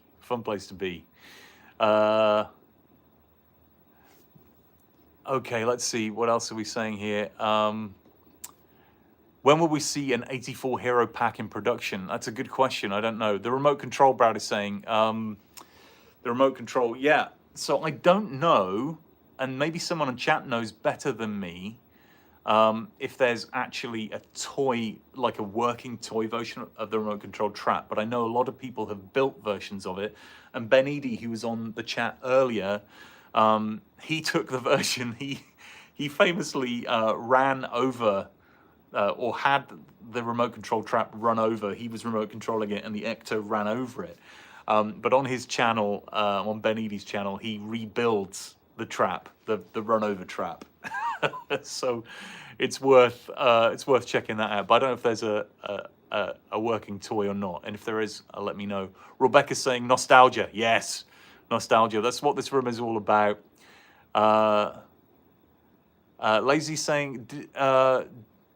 You did famously on Extraplasm. Bravo, sir. You're doing good work. Thank you. That is really kind of you to say so. I really enjoyed talking to Jim on Extraplasm. If you're unfamiliar with the Extraplasm podcast, I would invite you to check it out. I was very, very happy to be featured this week on that podcast. And Jim and I talked about everything from riding in the Ecto 1 through the streets of New York to being at the premiere, to our thoughts on Ghostbusters Frozen Empire, to our discussion about everything being, breaking down the behind the scenes stuff, because I love that stuff, and even coming up with some crazy ideas for new Ghostbusters ideas. I think we came up with one where we would have a wrestling match that was called a scrap in a trap. That's how far off track we got. But that was a lot of fun. So thank you very much. Thank you for your kind comment. Dude is saying, did I notice in the film that Winston mentioned that the original containment explosion opened a gateway to another dimension? I did. Hence, why they brought the firehouse back recently. I did indeed. I think that opens up a lot of questions. And of course, one of the questions, right, is if ghosts are able to communicate, and they have feelings still, they're not just kind of a persistent, massive, kind of evil, haunting beings. Is trapping them ethical? Which is an interesting question to be asked. The podcast, Rebecca, is called Extraplasm, like ectoplasm, but extraplasm. If you want to check that out, it's a great podcast. the episode before mine was a conversation, a round table with some folks that are well known in the Ghostbusters community. Particularly, Ghostbusters News was on that podcast, and they kind of break down Frozen Empire. But yeah, it's worth checking out. Please go check it out. Nerd Affiliate is saying no Trap on Wheels. That one's seen. And by the way, talking of people you should check out, go check out Nerd Affiliate's site. He has some great content talking about geeky stuff. That's the place to go. A lot of fandoms there. So yeah, and it's good to see you, Nerd. Thank you for being on the chat. Oh great, yeah. Okay, Lazy put the name Extraplasm in the chat. Thank you for doing that. Rapa is asking, what's my opinion on the new movie? I liked it. I enjoyed it. It's not my favorite of all the Ghostbusters movie, but I think it's a very rewatchable movie, if that makes any sense. There's so many fun moments. And to be honest with you, the scene with Venkman in this movie, the conversation scene that's happening, oh my gosh, that killed me. It's so funny. I really enjoyed it. And if you haven't seen it, go see it. Go see it. Brad's saying, have I been to the real firehouse more than once? Or you have been to the real firehouse more than once. That's cool. That's cool. Dude is saying, one alteration to the opening title card is that I'd have the no ghost appear and try and climb through the logo only to freeze and crack. I think each film should have their own logo style. That is a great idea. I really like that idea. Yeah, and it's interesting because all of the logos are different, right? For every movie, the actual official logo, because obviously you have the original Ghostbusters logo, then the Ghostbusters 2 logo with the victory sign, and then the kind of shiny version for the 2016 movie. And then you have this kind of old patina on Afterlife, so the logo looks old, and then for this one, it's frozen. They could integrate that in the movie, but I knew so many people really wanted to see that opening, just like in the '84 movie. So I'm pretty sure that's why they stuck with that. Brad is asking, have I? I still don't fully understand, Brad. If you're asking me, I have been there multiple times. If you're saying you have been there multiple times, that's cool too. I'm sorry that I misunderstood you in the chat. Sorry. I obviously need some. I need some rest and pizza. That's what I need. I need some pizza. Oh, okay. Lazy Jedi. Thanks, man. I appreciate you helping me with that. Lazy Jedi. Thank you. We'll see you Ghostbusters Day. Yes, I'm really hoping to be there on Ghostbusters Day covering everything. And if you're unfamiliar, folks, with Ghostbusters Day, it's going to be big this year. It is the 40th anniversary of Ghostbusters. Ghostbusters Day is held on the date of the original release of the '84 movie. And in New York at the Firehouse, it's going to be crazy. It's going to be crazy. So, Lazy Jedi, I would love to meet you and have a chat. Let's definitely catch up, and yes, we can get a beverage together. That would be awesome. Brad is asking me. Sorry, Brad, that I misconfused that. Have I been to the Firehouse in New York multiple times? I have. I was there for the premiere of Frozen Empire, and actually I was there just a week ago doing a live stream. If you want me to, I can go live stream from the Firehouse again, because it's not far from where I work in New York City. So if you like the idea of me doing a live stream from the Firehouse again, spam the heart emoji icon, and I will go there next week and do a live stream, and I'll show you what I can show you of the Firehouse if you'd like me to do that. Project Proton Pack is saying Lazy Jedi likes beer. Hey, to each their own. Rebecca, I thought it was weird that Trevor didn't know. Oh, sorry, the text is moving. Lucky was working in New York City at the separate containment center. Seemed like some details were missing in that reunion. I don't know though. Yeah, it was shortcut. I agree. You could. I'm seeing the spamming hearts. I think that means people want me to go to the Firehouse this week. I just need to see a few more hearts. And then I'll go. I'll go this week and do that. As in next week, I mean. Dude is saying, I've been to New York City tons of times since the late 80s, and I don't think I've ever seen the Firehouse. One of those weird mysteries, I guess. Dan should co-write the next film. Yeah, he could. Yeah, dude, you've got to get to the Firehouse. If you're going to New York, okay, next time you're in New York, you've got to go. I mean, it's kind of the law, to be honest, if you're a Ghostbusters fan. It is the law. I'm seeing a lot of hearts here for wanting to live stream from the Firehouse. So, all right, I promise this week then I will live stream from the Firehouse. What I can tell you on the live stream front is that on Tuesday evening, Eastern Standard Time in the United States, we will be doing a live stream, myself, Nick, and Greg, the Ectotech, and Nick Ecto1NJ from the Ecto1NJ workshop, where the famous Ecto1 is stored, and we will be there announcing a few things that are going to be coming up to actually help celebrate and get excited for the 40th anniversary of Ghostbusters. So, yes, and Brad, yes, we did it. We finally communicated. Rebecca, the trio of trouble. That is a good way to describe it. In fact, Rebecca, if you do catch Extraplasm, there's a whole thing where Jim talks to me about the fact that Nick calls me British Matt. That's my name. British Matt, the video guy, is what Nick calls me to differentiate me from the other Matts in his life. But yeah, British Matt is what I get called on those by him. But yeah, it's a lot of fun hanging out with those guys. A great deal of fun. Just you know, getting to drive that Ecto around New York City is super awesome. Brad's saying, have you watched Chip and Dale, the show, not the movie? I have watched. I used to watch it all the time, Chip and Dale. I also watched the movie, which I quite liked, the new one. Brad is from Australia. English isn't his first language. Wow, that's harsh. That's harsh. I'm just going to say that. So, yeah, there you go. And if you're new here, welcome. Welcome to the conversation. We are talking about all things geeky, particularly Ghostbusters. We've been talking about because, hey, if you've been anywhere near my channel for the last few weeks, you will know that Ghostbusters has featured a lot.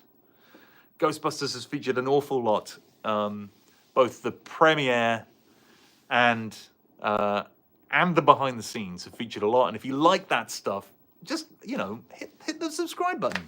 Do it. Because that's the thing to do, isn't it? And also there's loads of cool stuff for you to watch and enjoy on the channel. What are people saying here?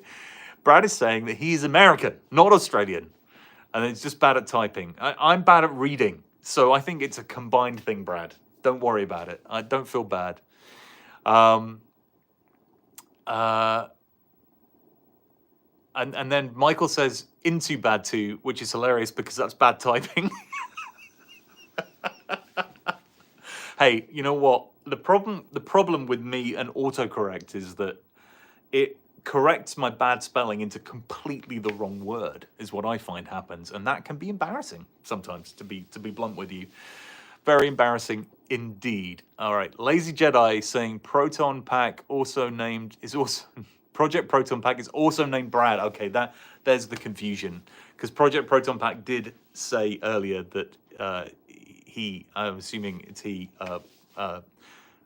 sorry, Project Proton Pack. I'm losing the plot now. I'm assuming that you are a he. I'm sorry if you are not, but has already said that they are in Australia. So there you go. What else is being said here? Lazy Eye has probably had a carton tonight. Also, Brad. It is a Friday night. I mean, what I should not be expecting anything less, really, should I? Actually, it's not a bad code name, is USA saying Project Brad. There you go. There you go. Brad is saying bye. I don't know if that's bye as or bye as in bye-bye. I don't know. I don't know what he's saying. But bye, Brad.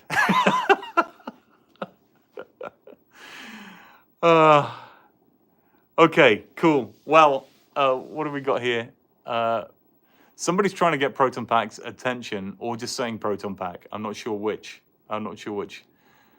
Okay, that is cool. Well, as I was saying before, I confused things terribly, and I do apologize for confusing things terribly. So sorry, folks. Is welcome to the channel if you're new here.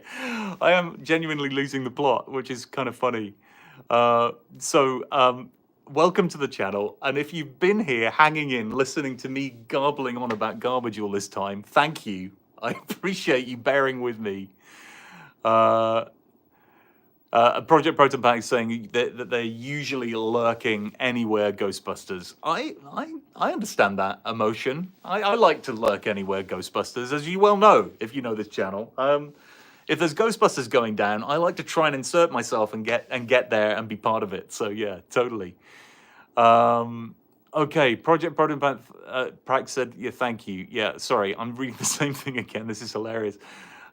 Jason is saying, hello, Calgary, back waiting for your visit to check out the Drumheller area, Afterlife areas. So Jason, I am definitely going to come to Calgary, and I'm definitely going to do a YouTube video on those areas. I hear that you can get a tour of those areas in what looks very much like an Ecto C, motorcycle and pinion. So I'm kind of excited for that. Ben did offer to show me around. Ben Eady, he was on the chat earlier. I hope that we can pull that off this year. I would love to do that. I'd love to do that tour. I'd love to meet Ben and yeah, to see where everything was put together. That would be super fun. So yeah, I'm totally up for that. Lazy Jedi saying, doing the Lord's work, sir. We are the maniacs. That's very kind of you to be so generous with you being the creation of maniacness. Bandit is back! Dude, did you eat pizza? This is the question that we all need to know. Funko Lego is saying the original Ghostbusters was awesome. It was, and it always will remain awesome.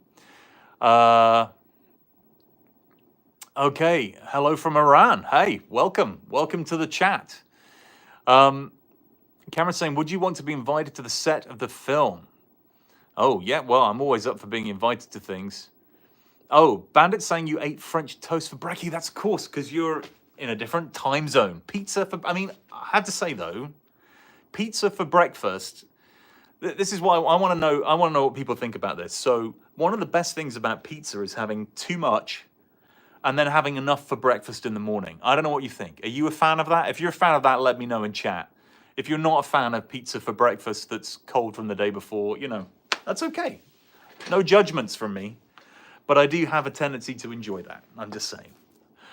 Bandit's saying, oh, that's the French toast comment, sorry. Michael is saying, an Afterlife film site visits of you and Ben would be an awesome video series. Thank you. Yeah, I think it would be, I mean, aside from it being fun for you guys, I know it'd be fun for me.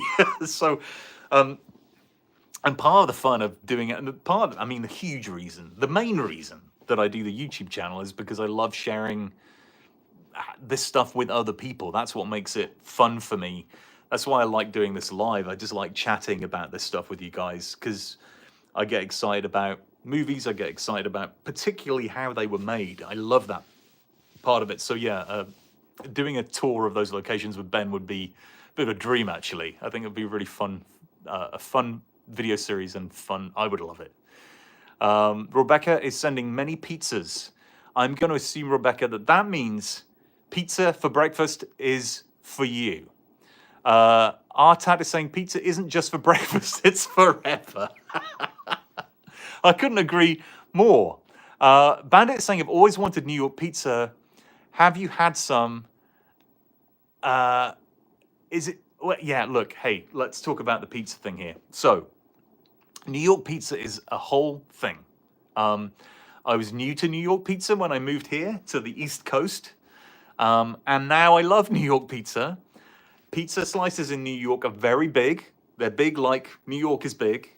And so there's this technique that you really have to fold the pizza. So you take the slice, then you fold it at the end, and then you kind of insert it this way. And you know, it's perfect because all the oil runs off it straight into your veins that way. You get the oil into your veins more quickly by eating it that way. But that's the technique that you have to employ, because otherwise the pizza won't, you can't eat it because it's just won't get, anyway. You get what I'm trying to say. You fold it in half and then you eat it that way. That's how it goes. So Bandit, you know, you have to come here and get some. Rebecca's saying, what if you watched each of the movies live and reacted with us? Yeah, if you guys are up for that, I'm totally up for that as an idea. Like you gave your commentary and knowledge. That's, you know what? Yeah, that's a good idea. I think, yeah, I'd have to figure out how to do that.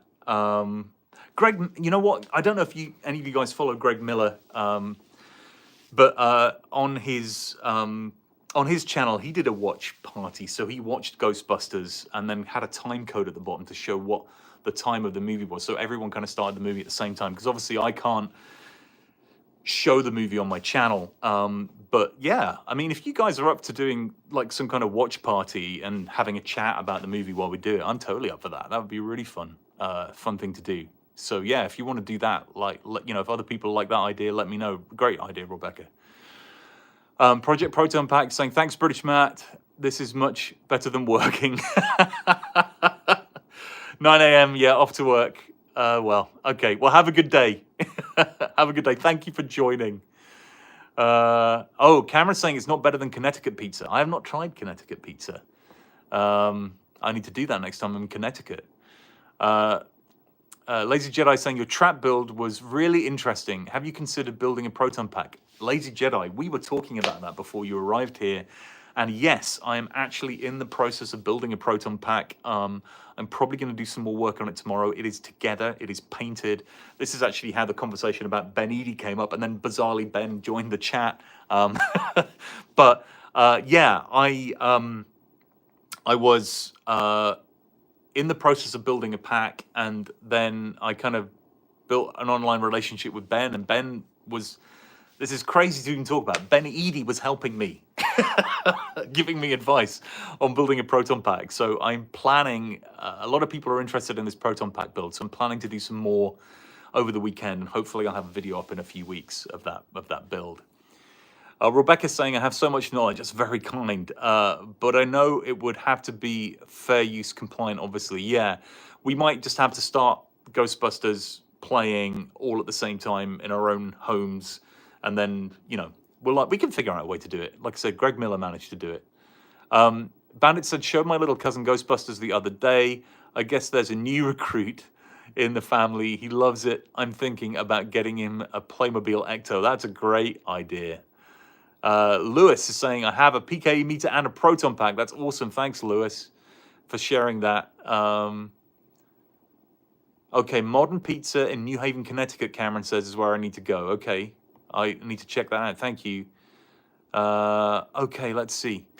Lazy Jedi, I guess you're saying wow in relation to the proton pack. Yeah. So that's oh, Funko. So Funko's saying, sorry, I'm trying to read all these things. Funko's saying that they like Jurassic Park. I also like Jurassic Park, as you can see here. And I don't know if you'll be able to see it in the background, but let's see if we can show you this. It's behind the pillar. It's behind the pillar over there. But that you see there is actually a dinosaur that I built. It's an animatronic dinosaur in containment that I built. There's a whole video on my channel. There's several videos about me building it, actually. But I love Jurassic Park. In fact, my wife and I were privileged enough to be able to go to the preview opening of Velocicoaster at Universal Studios, which was so much fun. And actually, what you saw back there, my Velociraptor is a replica of one of the Velociraptors that they have in the line for that. So yeah, what are people saying here? Let's see. Ghostbusters cereal for Frozen Empire? That would be good. It needs to be frosted, though, right? For Frozen Empire. Rebecca was saying, we would love that pizza party in Ghostbusters. Yeah, let's do it. Let's do it. We need to find a good time for everybody globally. Ridley's Vintage Toy Collection is saying, yo, Ridley's Vintage Toy Collection, welcome. Project Proton Pack saying, I'll be hanging around till the end. Been working since 5 a.m. Ooh, wowzers, that's crazy. Ridley saying, what's up? What's up is we're chatting about geeky stuff. We've been talking an awful lot about Ghostbusters because there's a lot of people that come to this channel for Ghostbusters content, especially because of Frozen Empire and the premiere coverage that I've been doing and all that kind of stuff. But we've been veering into Jurassic Park. We've been veering into Back to the Future and other things and having a lot of fun, actually. Project Proton Pack saying, I want to 3D print a full-size T-Rex skull. Ooh, that would be... I mean, I don't know how big your 3D printer is, but I'm going to say that's going to be a few pieces that you're going to have to put together there. But I love the idea of a full T-Rex skull. That's amazing. Ridley's saying that they're 13 and have a full vintage firehouse from Kenner. That's awesome. Those are great. Those vintage Kenner sets. Fantastic. Good for you. Rebecca's never seen Jurassic Park. I highly recommend Jurassic Park as a movie. Awesome. I'm a huge Steven Spielberg fan. And Jurassic Park is now, I guess, an old movie, and it still holds up beautifully. An amazing film because really it was the first time that they brought creatures to life with CG. And there's again, if you're like me, I love that kind of stuff. There's a whole story about how computer graphics came to be used in that movie because it wasn't going to be. It was going to be stop motion, if you can believe it. But Jurassic Park ended up being this tremendous leap forward in technology and great writing, great direction from Steven Spielberg. A fantastic movie. And I've loved it ever since it came out and been really interested in it. And that's why, you know, and I showed you over here, you can't see it very well, but behind that pillar, maybe if I just, you know what, I could just move the camera, couldn't I, folks? Let's move it this way a little bit. There you go. You can see it better now. Can you see it there? That is, I can zoom in, I think. Can I zoom in? No, I can't zoom in the right place. That is my dinosaur that I built over there in containment. That's what I created. So, yeah, I'm into Jurassic Park. I like it. And if you haven't seen it, go check it out. Go watch it. Let's see. Lazy Jedi said we should have a Ghostbusters cereal, an Ecto Cooler every Halloween. I like that idea. Oh, Rapper20's asking me new movie opinion. Are you referring to Jurassic Park or the new Ghostbusters? I think the new Ghostbusters. I liked it. I've been saying that I liked it better on my second viewing than I did on my first viewing because I think I had a lot of expectations about what I wanted. But I've actually seen it 4 times now. So I really like it. I don't think it's the best of the Ghostbusters movies, but I think it's the closest to the cartoon series that I've seen, and I like it a lot for that reason. Hopefully that answers your question. Ridley's saying, I love that thing, and I play with my Hasbro Ghostbusters re-releases in it. That's cool. That's cool. A nerd is saying, you make me sad saying it's an old movie now. Lol, we're old. It's just the truth, sir. It's just the truth. Unfortunately, it's the sad truth that movie dates us. But a fantastic movie all the same. So, you know, if you've not seen it, go see it. Michael is saying to Lazy Jedi, my daughter and I made a recto cooler every October. It's a Halloween tradition for the past year now. I love that. That's great. Hey, and spam the like button if you like Halloween, because you know what? It's a Halloween fan right here. My favorite holiday. And we go crazy here. Talking about traditions, Michael. Our tradition here in this household is that we run a home haunt every year. And this year just passed, we ran a Ghostbusters home haunt. And we had the Ecto-1 at our home. And we had a live Ghostbusters experience where you could fix a Proton pack and then catch a ghost.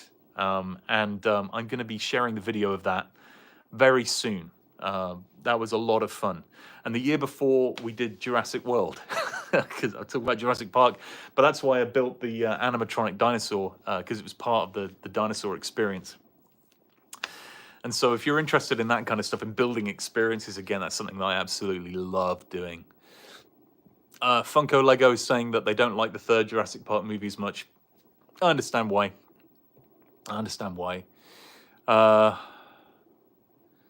Okay, let's see.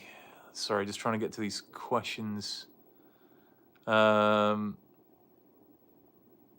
Cody winning the title at WrestleMania? Oh, I don't know. Would I want to see human villains as well as a ghost? Cameron's asking. Yeah, I think human villains are always good and exciting, especially if they're kind of in cahoots with the ghosts. Rebecca's saying, do I have the Ecto 1 Lego set? I don't, actually. Crazily enough, I don't have any Ghostbusters Lego. I've got loads of Star Wars Lego, but no Ghostbusters Lego. So I need to change that, obviously. I feel like I'm being told off, so I need to deal with that. Let's see. Ridley saying, how long have I been a Ghostbusters fan? I've been a Ghostbusters fan since I was 3. Wow. Telling you exactly how long I've been a fan will date me tremendously, but let's just say since I was a kid, I've loved Ghostbusters very, very much. Notifilator is saying, I'm going to be kicked out of the group, but I want a 2016 part 2. Hey, I'm not going to kick you out, nerd, for that. Listen, 2016 is a hot topic. The Answer the Call movie is a challenging thing to discuss. And a nerd knows this because he's a fan of lots of different fandoms. Just like me, I'm sure all of us here love a range of different fandoms, right? When it's not just one or the other. Some people feel very strongly. They really hate that movie. I don't hate it. I don't. I think the third act had problems. I think the third act of this movie that's just come out has some problems as well. But the 2016 movie made me laugh a lot. And I think it leaned into its roots as kind of an SNL sketch type movie. And I think it did a very good job of that. It didn't give me the feels of the other Ghostbusters movie, which is what was missing for me. But I don't hate it at all. And I'll rewatch it. Michael's saying a home haunt. Yeah, I know, right? Home haunts are awesome. We had hundreds of people last year. Hundreds of people, and it was pretty awesome. And having the Ecto didn't hurt. Rapa is asking, have you ever met any of the OG Ghostbusters actors? Yes, I have. I met them at the premiere of Ghostbusters Frozen Empire. We had FaceTime with a lot of the actors and saw and were in proximity to. I mean, people famously will hear about Bill Murray's entrance to the Frozen Empire premiere by baptizing everybody by flicking water over everyone from a bottle. So, we all got to shout for Bill. And yeah, I mean, we saw all of them, all of the ones that are still with us at the premiere, which was pretty awesome. And I've actually had more FaceTime, though, with the newer actors. So I've met McKenna Grace a couple of times, and she's fantastic as a human, just a really lovely human. Very conversational, very into Ghostbusters, loves the fandom. Yeah, I mean, got nothing but good things to say about all the cast, old and new, of Ghostbusters. Let's see. What's my favorite Ghostbusters video game? I'm gonna have to come back to that one. This one, the original 8-bit. Let's see. But Kevin, okay, so Michael's talking about the 2016 movie of Ghostbusters. The cut Kevin dance number was a riot. It was funny. Kevin was one of the funniest things about that movie. The whole skit where they're interviewing him and he talks about his dog called My Cat. Killed me. It's a ridiculously funny scene. Nerd is saying, I also saw the director's cut first of 2016, which I think affected my opinion in a good way. FE needs a director's cut. Yeah, I mean, we can get into this if we want. I think the third act was the biggest challenge with that movie. Again, I really liked it, but I thought the third act went too quickly, and so and we know that in conversation, Gilkinnon has said that there is stuff that he cut, but he has said he's not going to do a director's cut, unfortunately, which I think we would love to see. But he's going to share the deleted scenes. I'm sure a fan will create a director's cut. I'm sure that will happen. Not that I'm advocating for that, because I think Sony might sue you. But anyway, let's see. What else are people saying here? Somebody's saying I'm awesome. Hey, thank you, Proton. I think that's the name there. Thank you. That's very kind of you. Jelly's saying, what did you think of the new movie? My family thought there was a lot of dialogue. There was a lot of exposition. You're right. There was a lot of dialogue. I liked it. I've seen little kids love it. I think it just depends on what you're into. I really do. I don't think it's for everybody, and that's fine, right? I enjoyed it. If you didn't, that's also totally okay. I kind of understand why you might not want to. Dude, what's happening with my messages here? Lazy Jedi saying, you said you were a G1 Transformers fan. Did you pick up an Ectotron? I haven't picked up an Ectotron. But I've been thinking about it. I am a Gen 1 Ghostbusters fan. An Ectotron would be a fun thing. If you guys don't know what that is, that's a Transformer that is an Ecto 1, which would be, pretty cool thing to have. Project Proton Pack saying, your coverage of the movie premiere was awesome. Thank you, Project Proton Pack. That's really, really kind of you. I mean, I had such a good time, and I think that probably you can tell that from the coverage.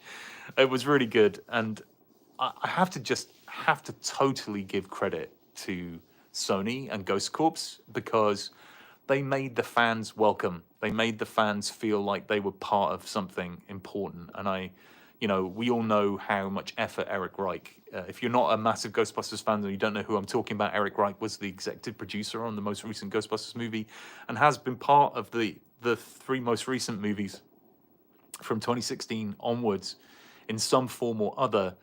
And he's a big influence in Ghost Corps, who's the production company, kind of the owner, the holder of the torch for Ghostbusters from a production company point of view, that is part of Sony Pictures. And they do so much to involve the fans, which is amazing. I think it's very smart, very clever that they do that. And and I think the stars do a really good job of being advocates for it. Like I said before, McKenna's fantastic. The new cast are fantastic. Carrie Coon was amazing when she came around to the fan pen and chatted with us. Just awesome energy, ball of energy. I love the new cast. They're great. Right, back to these questions. Sorry if I'm not hearing them. Thank you, Project Proton Pack, for your comment. I appreciate it.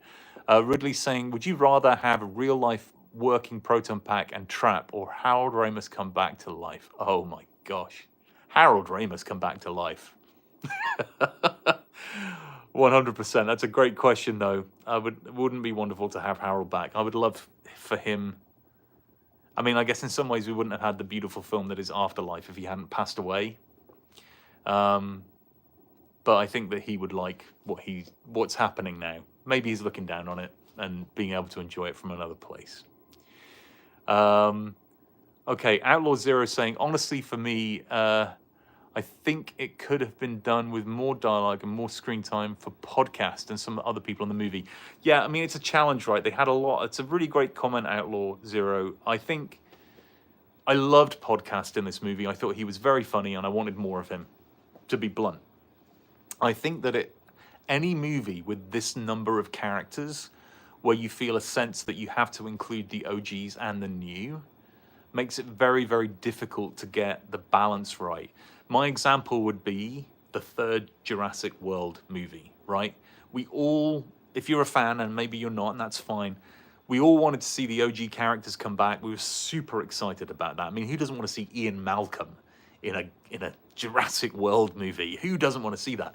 But the challenge of that movie was that there was so many characters that it made it very hard to have a coherent story. And again, Nerd, you were talking about director's cuts and seeing the 2016 director's cut. I think that there's a extended version of Jurassic World 3 that's a far better movie than the theatrical cut. Because often I think there's this pressure to reduce the time in the movie because it feels like the film's too long in the theater.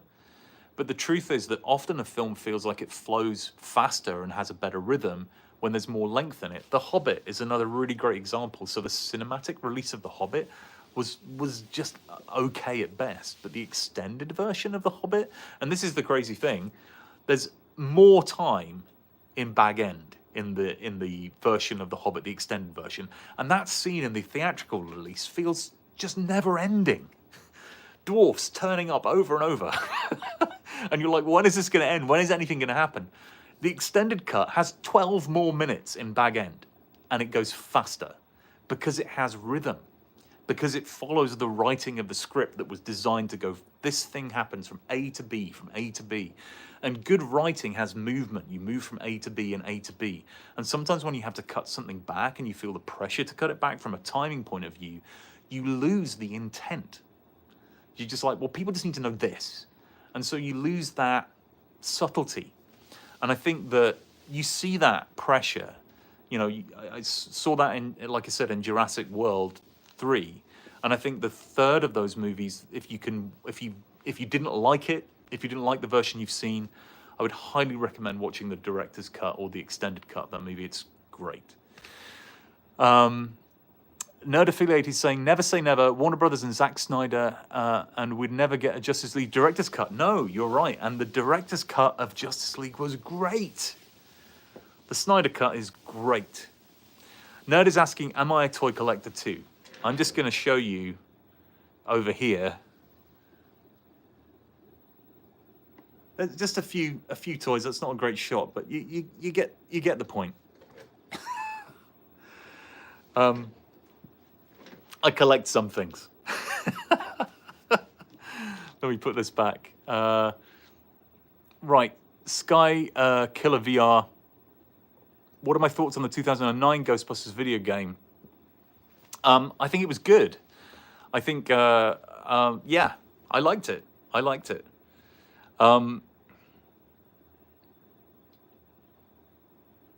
Plungerman, sorry, I was just reading your question here. How did they make a ghost trap on the Ecto-1? Well, you know what? They have in the new movie, they have a drone launcher that launches a trap from the top of the Ecto-1, which is very, very cool. Michael is saying the Snyder Cut was so good. That film was the first time I've watched a 3+ hours film in one sitting. Made you actually care about the purpose and the villain, and everyone's acting was so much better. Yeah. And it's incredible to me the difference that a choice in an edit can make. I know they went back and they re-filmed things based on, you know, Zack Snyder's original intent. But yeah, I mean, the Snyder Cut is great. So different. Al Hall saying, hey, I finally caught a live one. Hey, Al. Welcome. What's up? Ghostbusters Nation. Saw Frozen Empire 3rd time. Love it. More every time. Finally got my Slimer bucket. Nice job. Welcome, Al. I'm glad you're able to join us for a live. That's awesome. Oh my gosh. Robert's saying top 3 Ghostbusters actors and movies. I find these ranking things really hard. This, by the way, and my response here is not that I don't like your question. I think it's a great question. I just find it hard to answer. It's what I'm trying to say. So, top 3 actors and movies. I think that's really difficult because I love the original. I'm always going to love the original. I love the original. I love Afterlife. They're my 2 favorite Ghostbusters movies. And so I love McKenna Grace and Podcast. I think Logan Kim is really funny. And obviously, how can you not love Bill Murray? I mean, it's hard. You pick one and then you start thinking about the other actors. They're all great. So I'm sorry, I'm giving a terrible answer. But yeah, those are my 2 top movies, the original and Afterlife. And then I love all of the actors for different reasons because they all, you know, to get the combination of them together is what makes the individuals stand out as well. Great question, though. Don't know if you're into Lego. This is Paolo. Sorry if I'm getting your name wrong. But how do you feel about the Lego Ghostbusters sets, Firehouse, Ecto 1? I think they're great. I don't own any. I know some people on the chat have said that they own them. But I've seen them in the Lego store. They look awesome. They look really, really good. Ridley's got the Playmobil Ecto 1A. Let's see. Outlaw Zero saying, who was your favorite new character in Ghostbusters Frozen Empire? The Fire Master was my favorite new character. Fantastic. Fantastic. Bandit. Sorry I'm a bit silent, but I'm building an Ecto 1 in Minecraft. That is the best comment ever. An Ecto 1 in Minecraft. That is cool. Trying to make working lights too, but I've made the sirens. That's flipping awesome. And this is going to be sad to those of you that have been into Minecraft for a long time. I only recently got into playing Minecraft, and I love it. I love it so much. Minecraft Realms is great, and we have a realm with our family, and so we jump in there and play, get on Discord together, and I love it. It's so much fun. Jason's asking me, am I looking forward to the next Superman with the new Superman? You know what, the more I hear about it, the more excited I'm getting. I think, like probably many of us, and I don't want to offend anyone here if you're not feeling this way, but I think that there is a real superhero movie fatigue setting in. And the way I would think about it is Steven Spielberg described it brilliantly 10 years ago, which is fascinating to me. He said that there was a time in Hollywood when the only movies that could get made were cowboy movies. And there was this period of time where everything was a cowboy movie coming out of Hollywood. It was a huge thing. And then people got tired of cowboy movies, and they very rarely get made anymore. And I think we might be hitting that saturation point with superhero movies, as sad as I am to say that, because I've loved so many of the superhero movies. So that doesn't stop me from still loving those movies now. I still do. But I think I'm feeling the fatigue. I think we're feeling the fatigue of these kind of big, multi-movie things, as awesome as they are. But I'm intrigued. I'm intrigued to see what James Gunn does. I think I was a huge fan of Guardians of the Galaxy when it came out. I just loved that movie. And so I have a lot of faith in him as the kind of guiding light for that franchise. So we will see. We will see. Ridley, I haven't played Ghostbusters VR, but I feel like I'm going to have to, because lots of people have been telling me that it's great. Eddie, hi Eddie, how are you? You have to remove one scene from Frozen Empire and add one scene of your own creation. What are they? You ask great questions. If I had to remove one scene from Frozen Empire, this is hard, and add one of my own creation. So I'm going to cheat a little bit on your answer. I think that the final scene with Garaka and the way that they killed him or trapped him, I would extend it. And what I mean by that is I might have the initial confrontation somewhere other than the firehouse, and then have them retreat to the firehouse. So have some kind of confrontation, I don't know, in Central Park or wherever, somewhere between, because we know Garaka was coming from the lab, where all the experimentation was going on, and going to be coming from the lab forward. And I know that they go to the lab and Garaka's already left and gone to the Firemaster's, kind of vape shop, which is a funny piece. But I would have just changed that. I felt like he was killed a little bit too easily. And so I would have liked to have seen what I call an Alien type fourth act. So if you've watched Alien or Aliens, and if you haven't, I guess, it's too late for spoilers really, because they've been out a long time. But there's a fourth act in both of those movies where you think everything's done, and then it's not. And I think that's what I would have loved to have seen in this most recent movie. Hope that's a good enough answer for you. Great question, Eddie. Bandit just finished a Navy ship through Ally Burke class destroyer. Took me 2 weeks. Oh my gosh, that's a commitment on Minecraft, sir. Jason says he looks like a Superman. Going back to, yeah, I agree. He's got that classic look from the original Superman movies. That kind of Clark Kent vibe, which I agree. Which is why I looked at it and I thought, I kind of like this cast. I'm getting the feels from this cast. So I'm excited because I loved those original, you know, again, showing my age here. So there you go. But those original Superman movies, you know, the first ones, there was just a vibe about them. There was a comedic nature to them. There was the type of Superman, that kind of Boy Scoutness about him I loved. And so I'm hoping. I have good feelings about it. Ridley's Vintage Toy Collection says, your thoughts on the Spengler Neutrona Wand? I will give you my thoughts this way.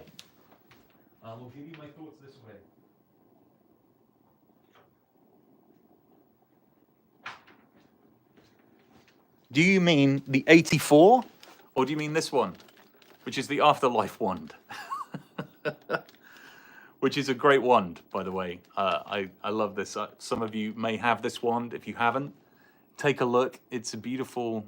there you go, Ridley saying that one, yeah. My thoughts are, I like it. I mentioned that I was building a Proton pack. Well, I bought this wand to go with the pack. I haven't done any modifications to it yet. I'm planning to, but yeah.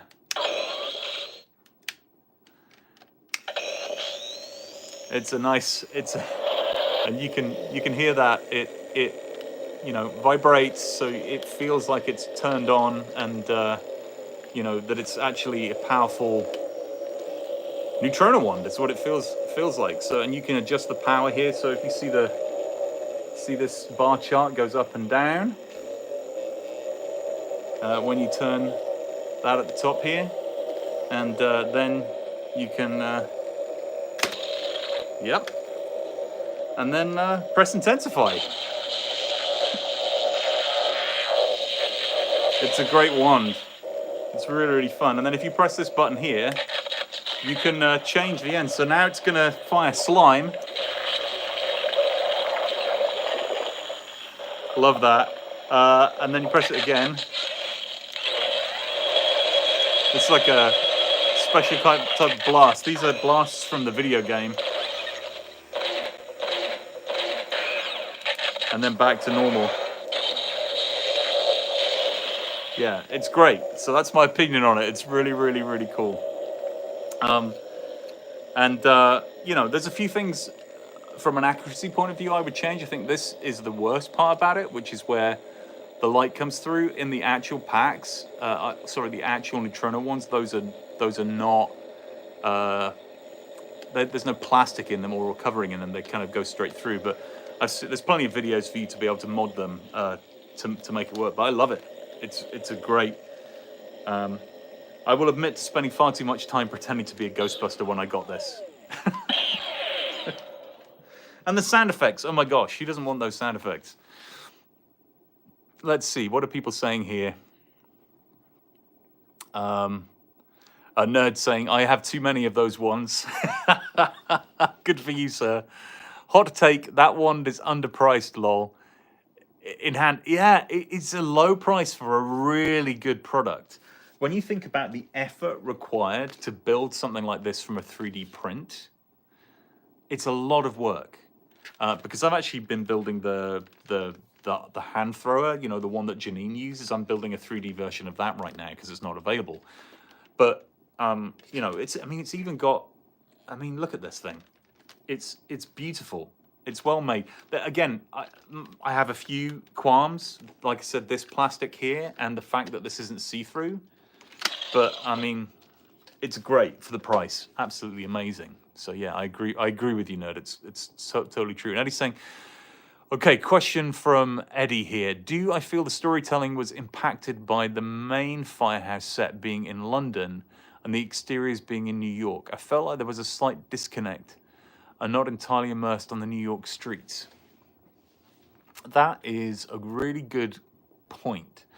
I I didn't feel that, but I do know what you mean. And I think partly the reason I didn't feel it was because I was on the street when they were filming it in New York. So I was there. Um, and so it felt like it was kind of real to me. And I think they did a very good job of replicating it. But yes, there was something about that kind of guerrilla style of filming in the '84 version of Ghostbusters, the on the streets thing, that made a big difference. I can't imagine the cost impact that would have had on the movie.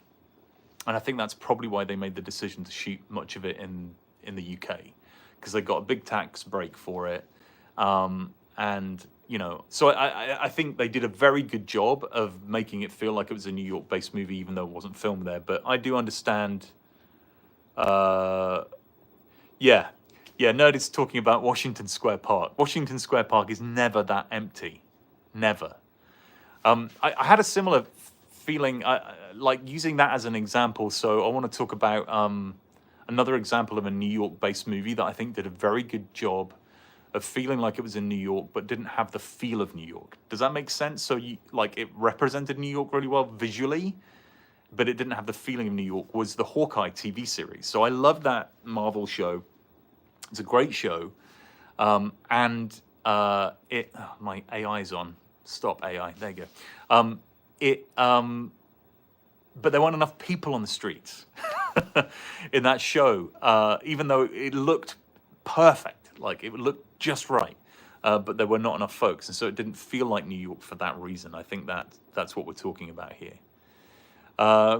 Let's see. Ned's saying, yes, I agree with you on the lights through the grill. Understand it. Oh, yeah, we're talking about the neutrino wand. If you just joined, we were talking about this and the accuracy of the wand and the lights.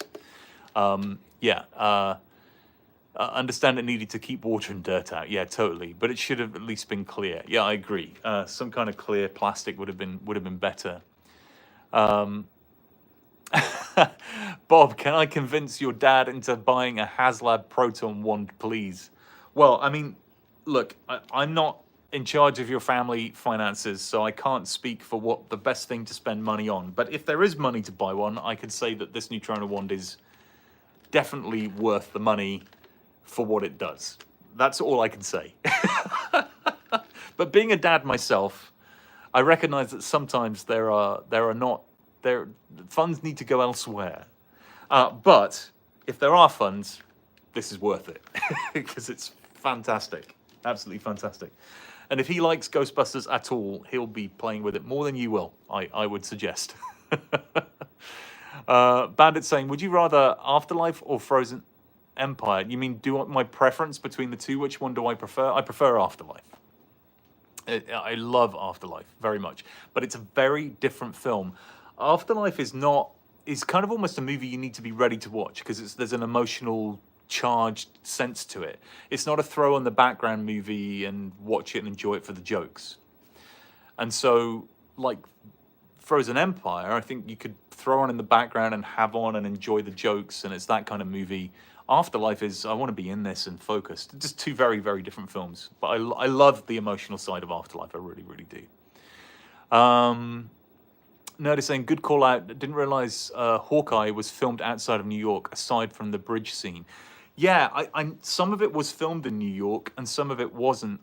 It was filmed. A lot of it was filmed during the COVID lockdown, which is another reason why they didn't have so many folks on the streets.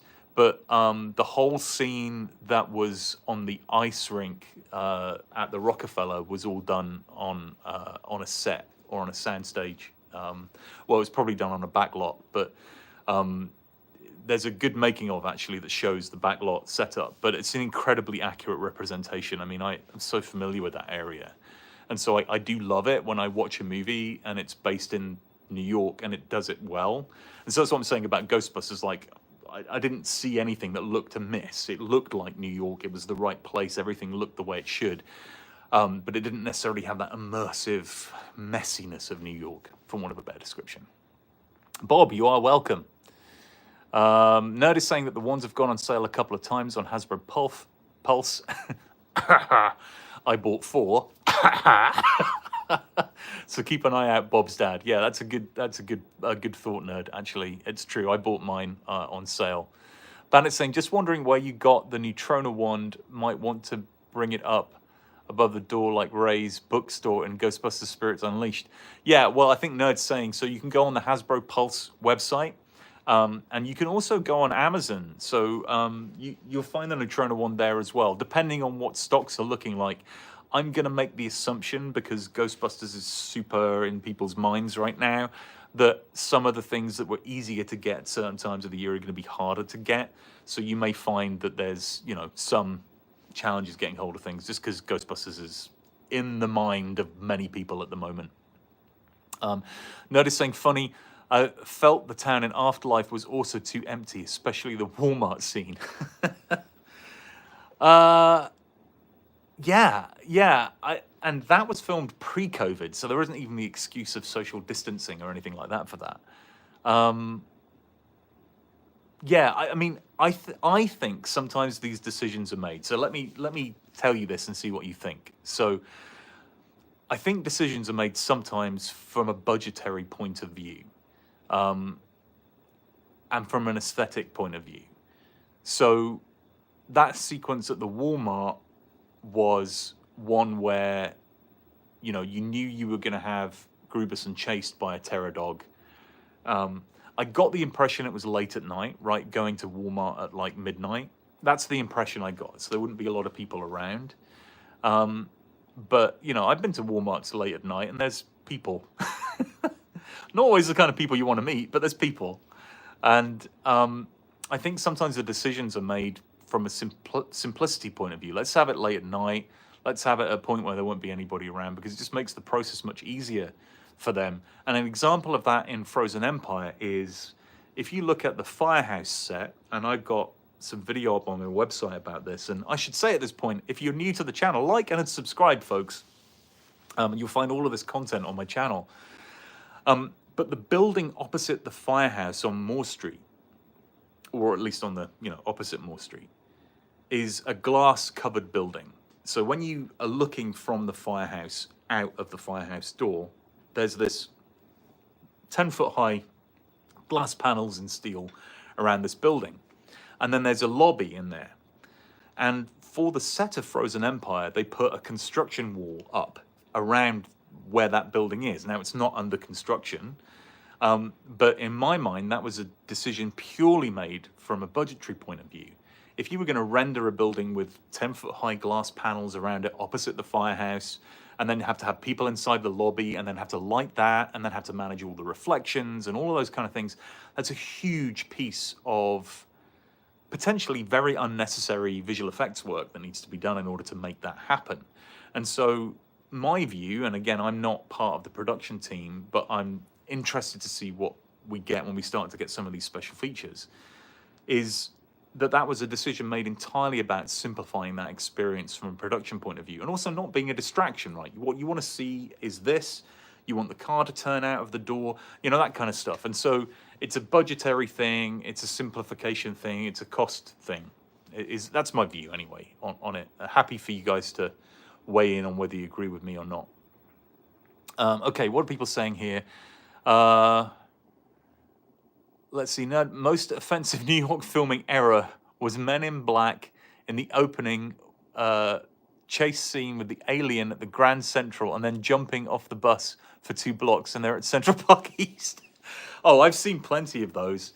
I think the worst offender is actually, oh dear, what's the Keanu? Somebody remind me in chat. This is me getting tired. The Keanu Reeves assassin movies. What are they called, folks? Somebody tell me in chat quickly what the name of those movies are.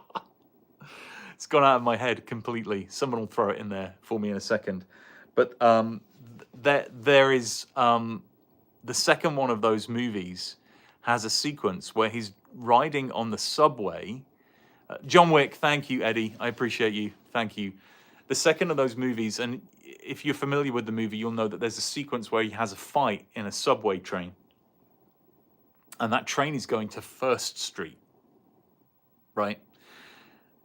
Weirdly. And he's not on a subway train. He's not even on a subway train. He's on the PATH train, which is a train that doesn't go in that direction.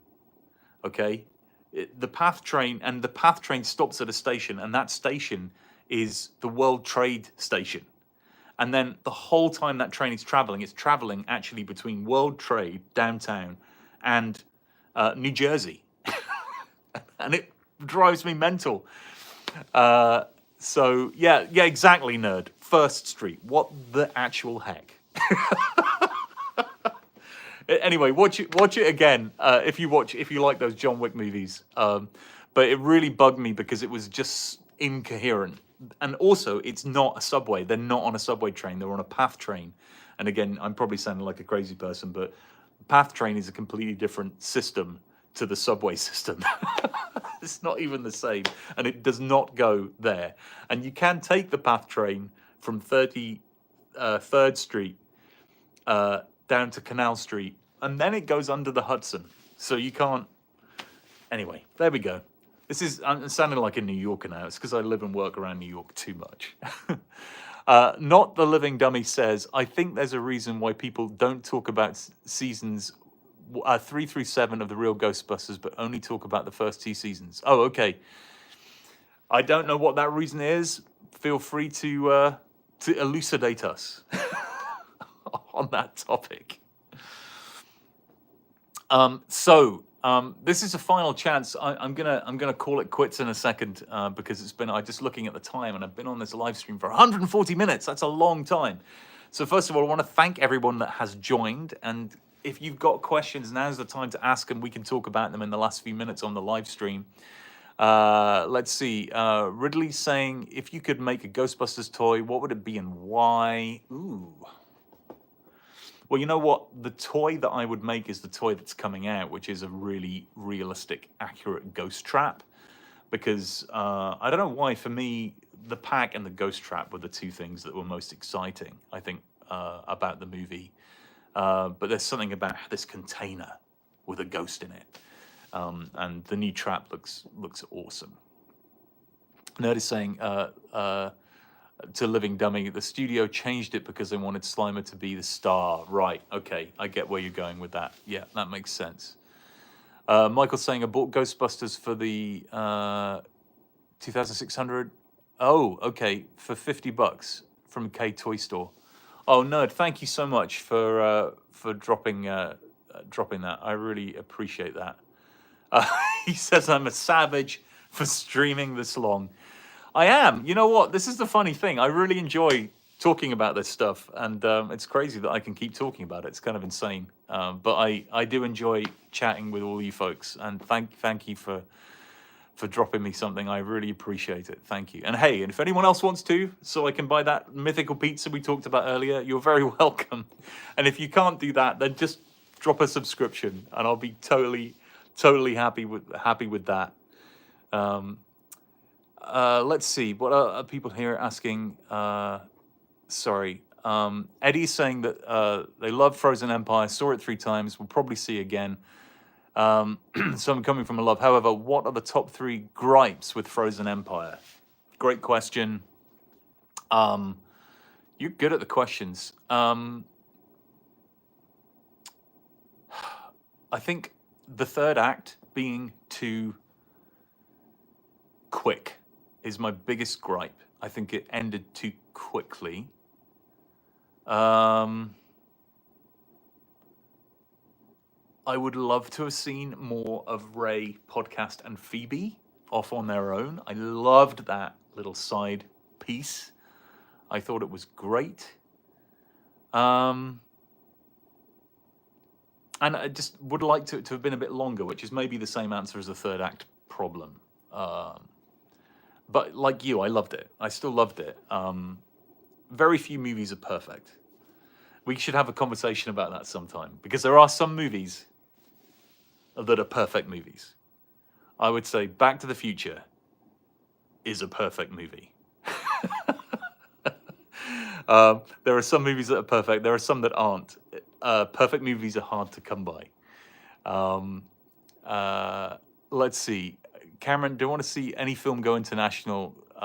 Yeah, I mean, looks like you're talking about your movie going international. I know they're talking about the Ghostbusters going international. I think that would be great. What's my favorite Kenner Ghostbusters line?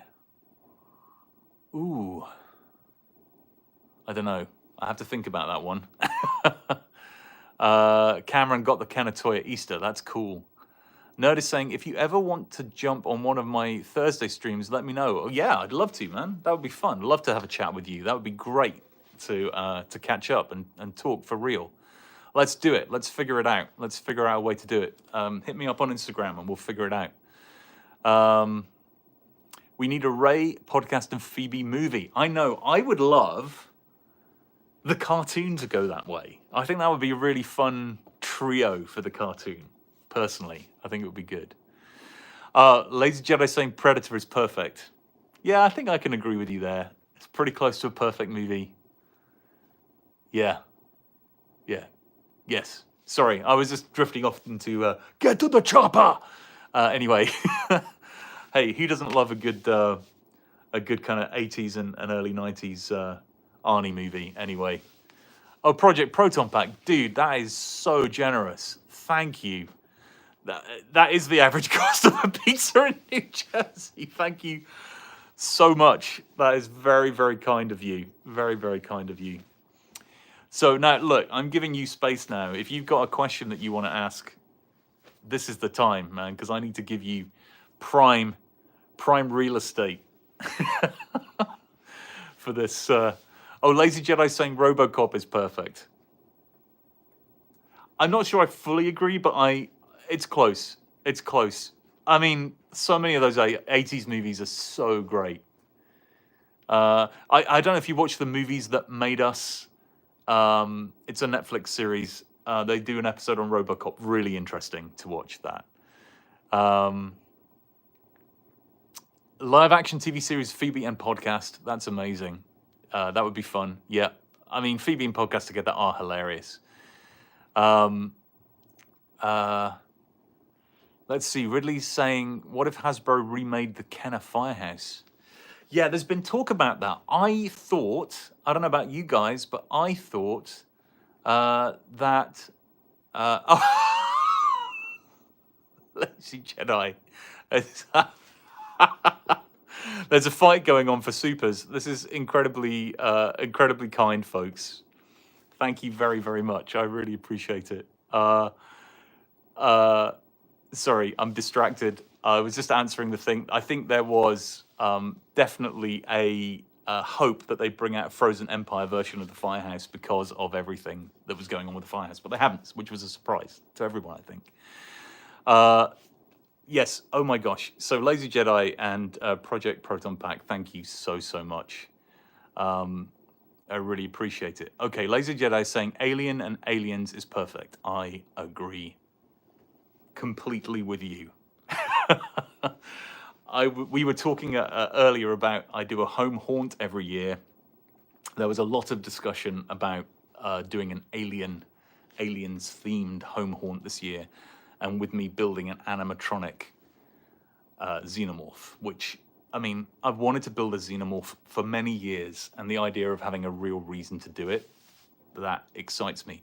If you guys want to see me build a xenomorph on my channel, spam that like button, and I'll do it, because I want to. I don't really need you to spam the like button, but you can. Yes, Nerd is agreeing. Alien and Aliens are perfect, yes. Eddie's asking, what direction would you take the next Ghostbusters film if we get one? Well, first of all, I hope we get one.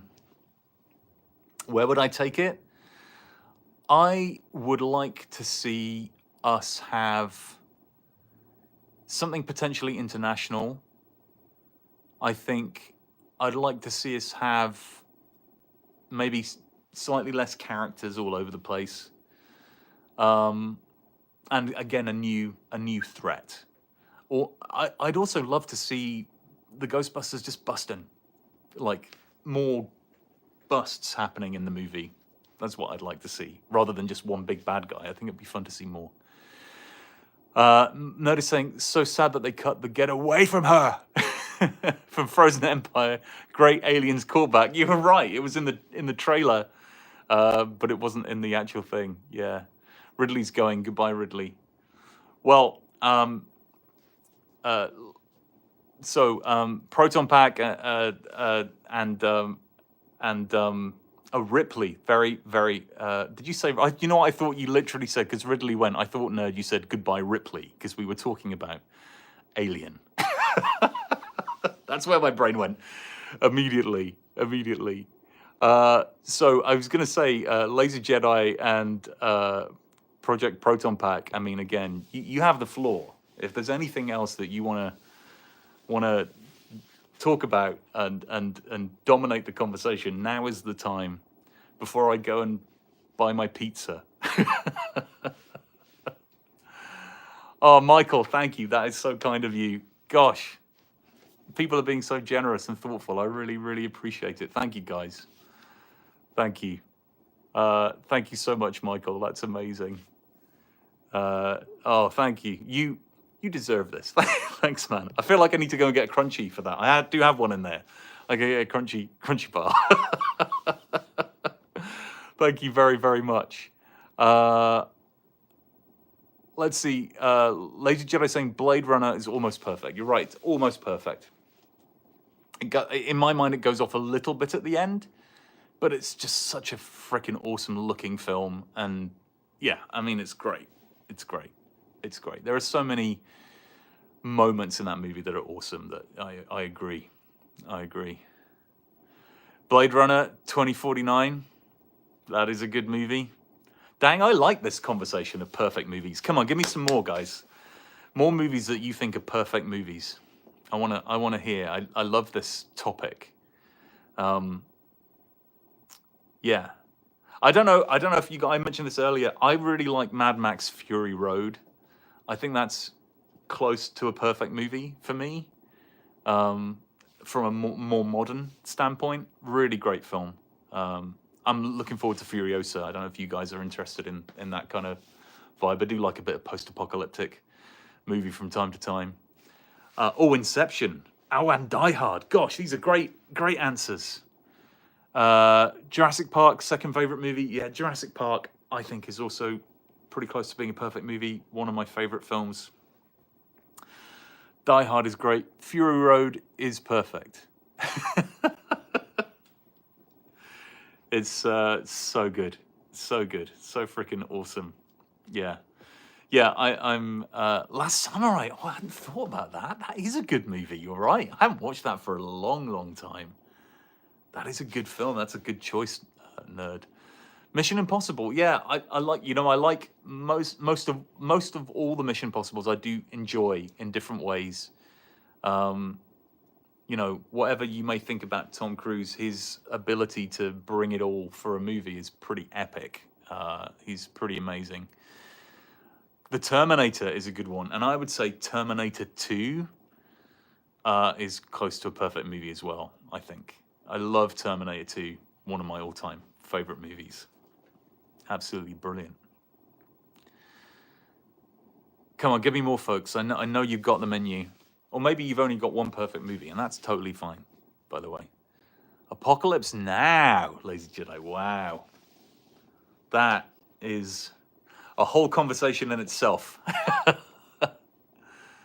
Scream. I'm not a huge fan of Scream, but it's okay that you are. But I'm not a huge fan of that. But it's a good idea for a movie. The Last Starfighter, Michael. That is a great film. Gosh. Yeah, The Last Starfighter is great. I tell you what I was thinking. I was thinking of a book that talks about The Last Starfighter, and I've totally forgotten what the title of that book is. It's a sci-fi story. I think it's written by the same author as Ready Player One.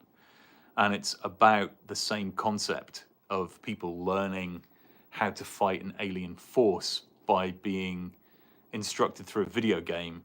But it's kind of an up-to-date version. It's a really cool story. It would make a great movie, actually.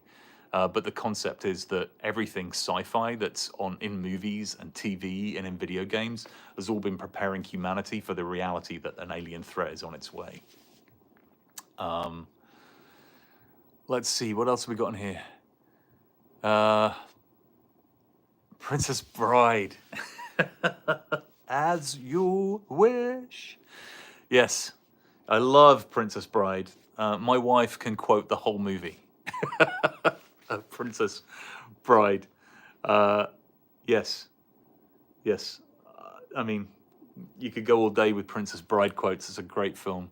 The Matrix is good. Yes, the first Matrix film is a great movie as well. It's a great movie. So, I think, if it's all right with you folks, I'm going to call it quits now. It's been a long old haul. I super appreciate the supers that people have dropped and the stickers and other things. Thank you, folks. That means an awful lot to me. Thank you very, very, very much. Oh, no, it wasn't Ender's Game. That's actually a different story. But I understand why he's saying Ender's Game, because Ender's Game is in the same domain as that. It's a much more pop culture-y book, very similar to the Ready Player One type story. But it's a good one. Dune Part 1 and 2, great films. Absolutely great. In fact, I don't know if you've seen this on my channel, but I've got a whole video on me making the thumper from Dune. If you want to see my build video on making a thumper, check it out. But Lazy Jedi saying call it quits. Thank you. Yeah, I'm going to call it quits because it is late. I do need to eat something. But it's been really fun talking to you folks. And the great thing is that we haven't had another earthquake here. If you don't know this, we had an earthquake on the East Coast earlier today. And a little tremor later. And so I've done a whole stream and there has not been an afterquake, which has been great. So it looks like we're done with that. But that's the first earthquake in my life I've ever experienced. So that was an interesting experience earlier in the day to be like, oh my gosh, this is what an earthquake feels like. I don't really want to experience another one. Oh, you were in school, Karen, when it happened. Yeah, I had kids in school. They were texting me. Everyone was texting me like, what's happening? What's happening? Yeah. It's been a crazy day for that, actually. We had the earthquake. Then I walked the dog. I saw a bear while I walked the dog. So yeah, it's been a crazy day, but a good day. A good day. We're here now. We've had a great chat, and I super appreciate all of you hanging out. Those of you that have been here to the bitter end, nerd, reach out to me. Let's figure out a way to get on a live together. And thank you so much for hanging in there, folks. Thank you for the supers. Thank you for the great questions. Thank you for keeping me going this long. Have an amazing weekend. If you're not there already, depending on which continent you are living in or where you are living, have a fantastic time. And hey, this won't be the last live stream. I told you there'll be one on Tuesday of me, Nick, and Greg from the Ecto One workshop talking about some exciting stuff for the 40th anniversary of Ghostbusters.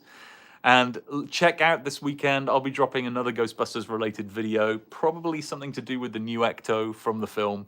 Like my other video I dropped on the Ecto Z, just a short little kind of special feature type length thing about the changes they made to the Ecto for this movie.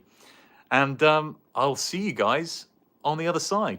Thanks for spending this time with me. Thank you for being awesome. And see you soon.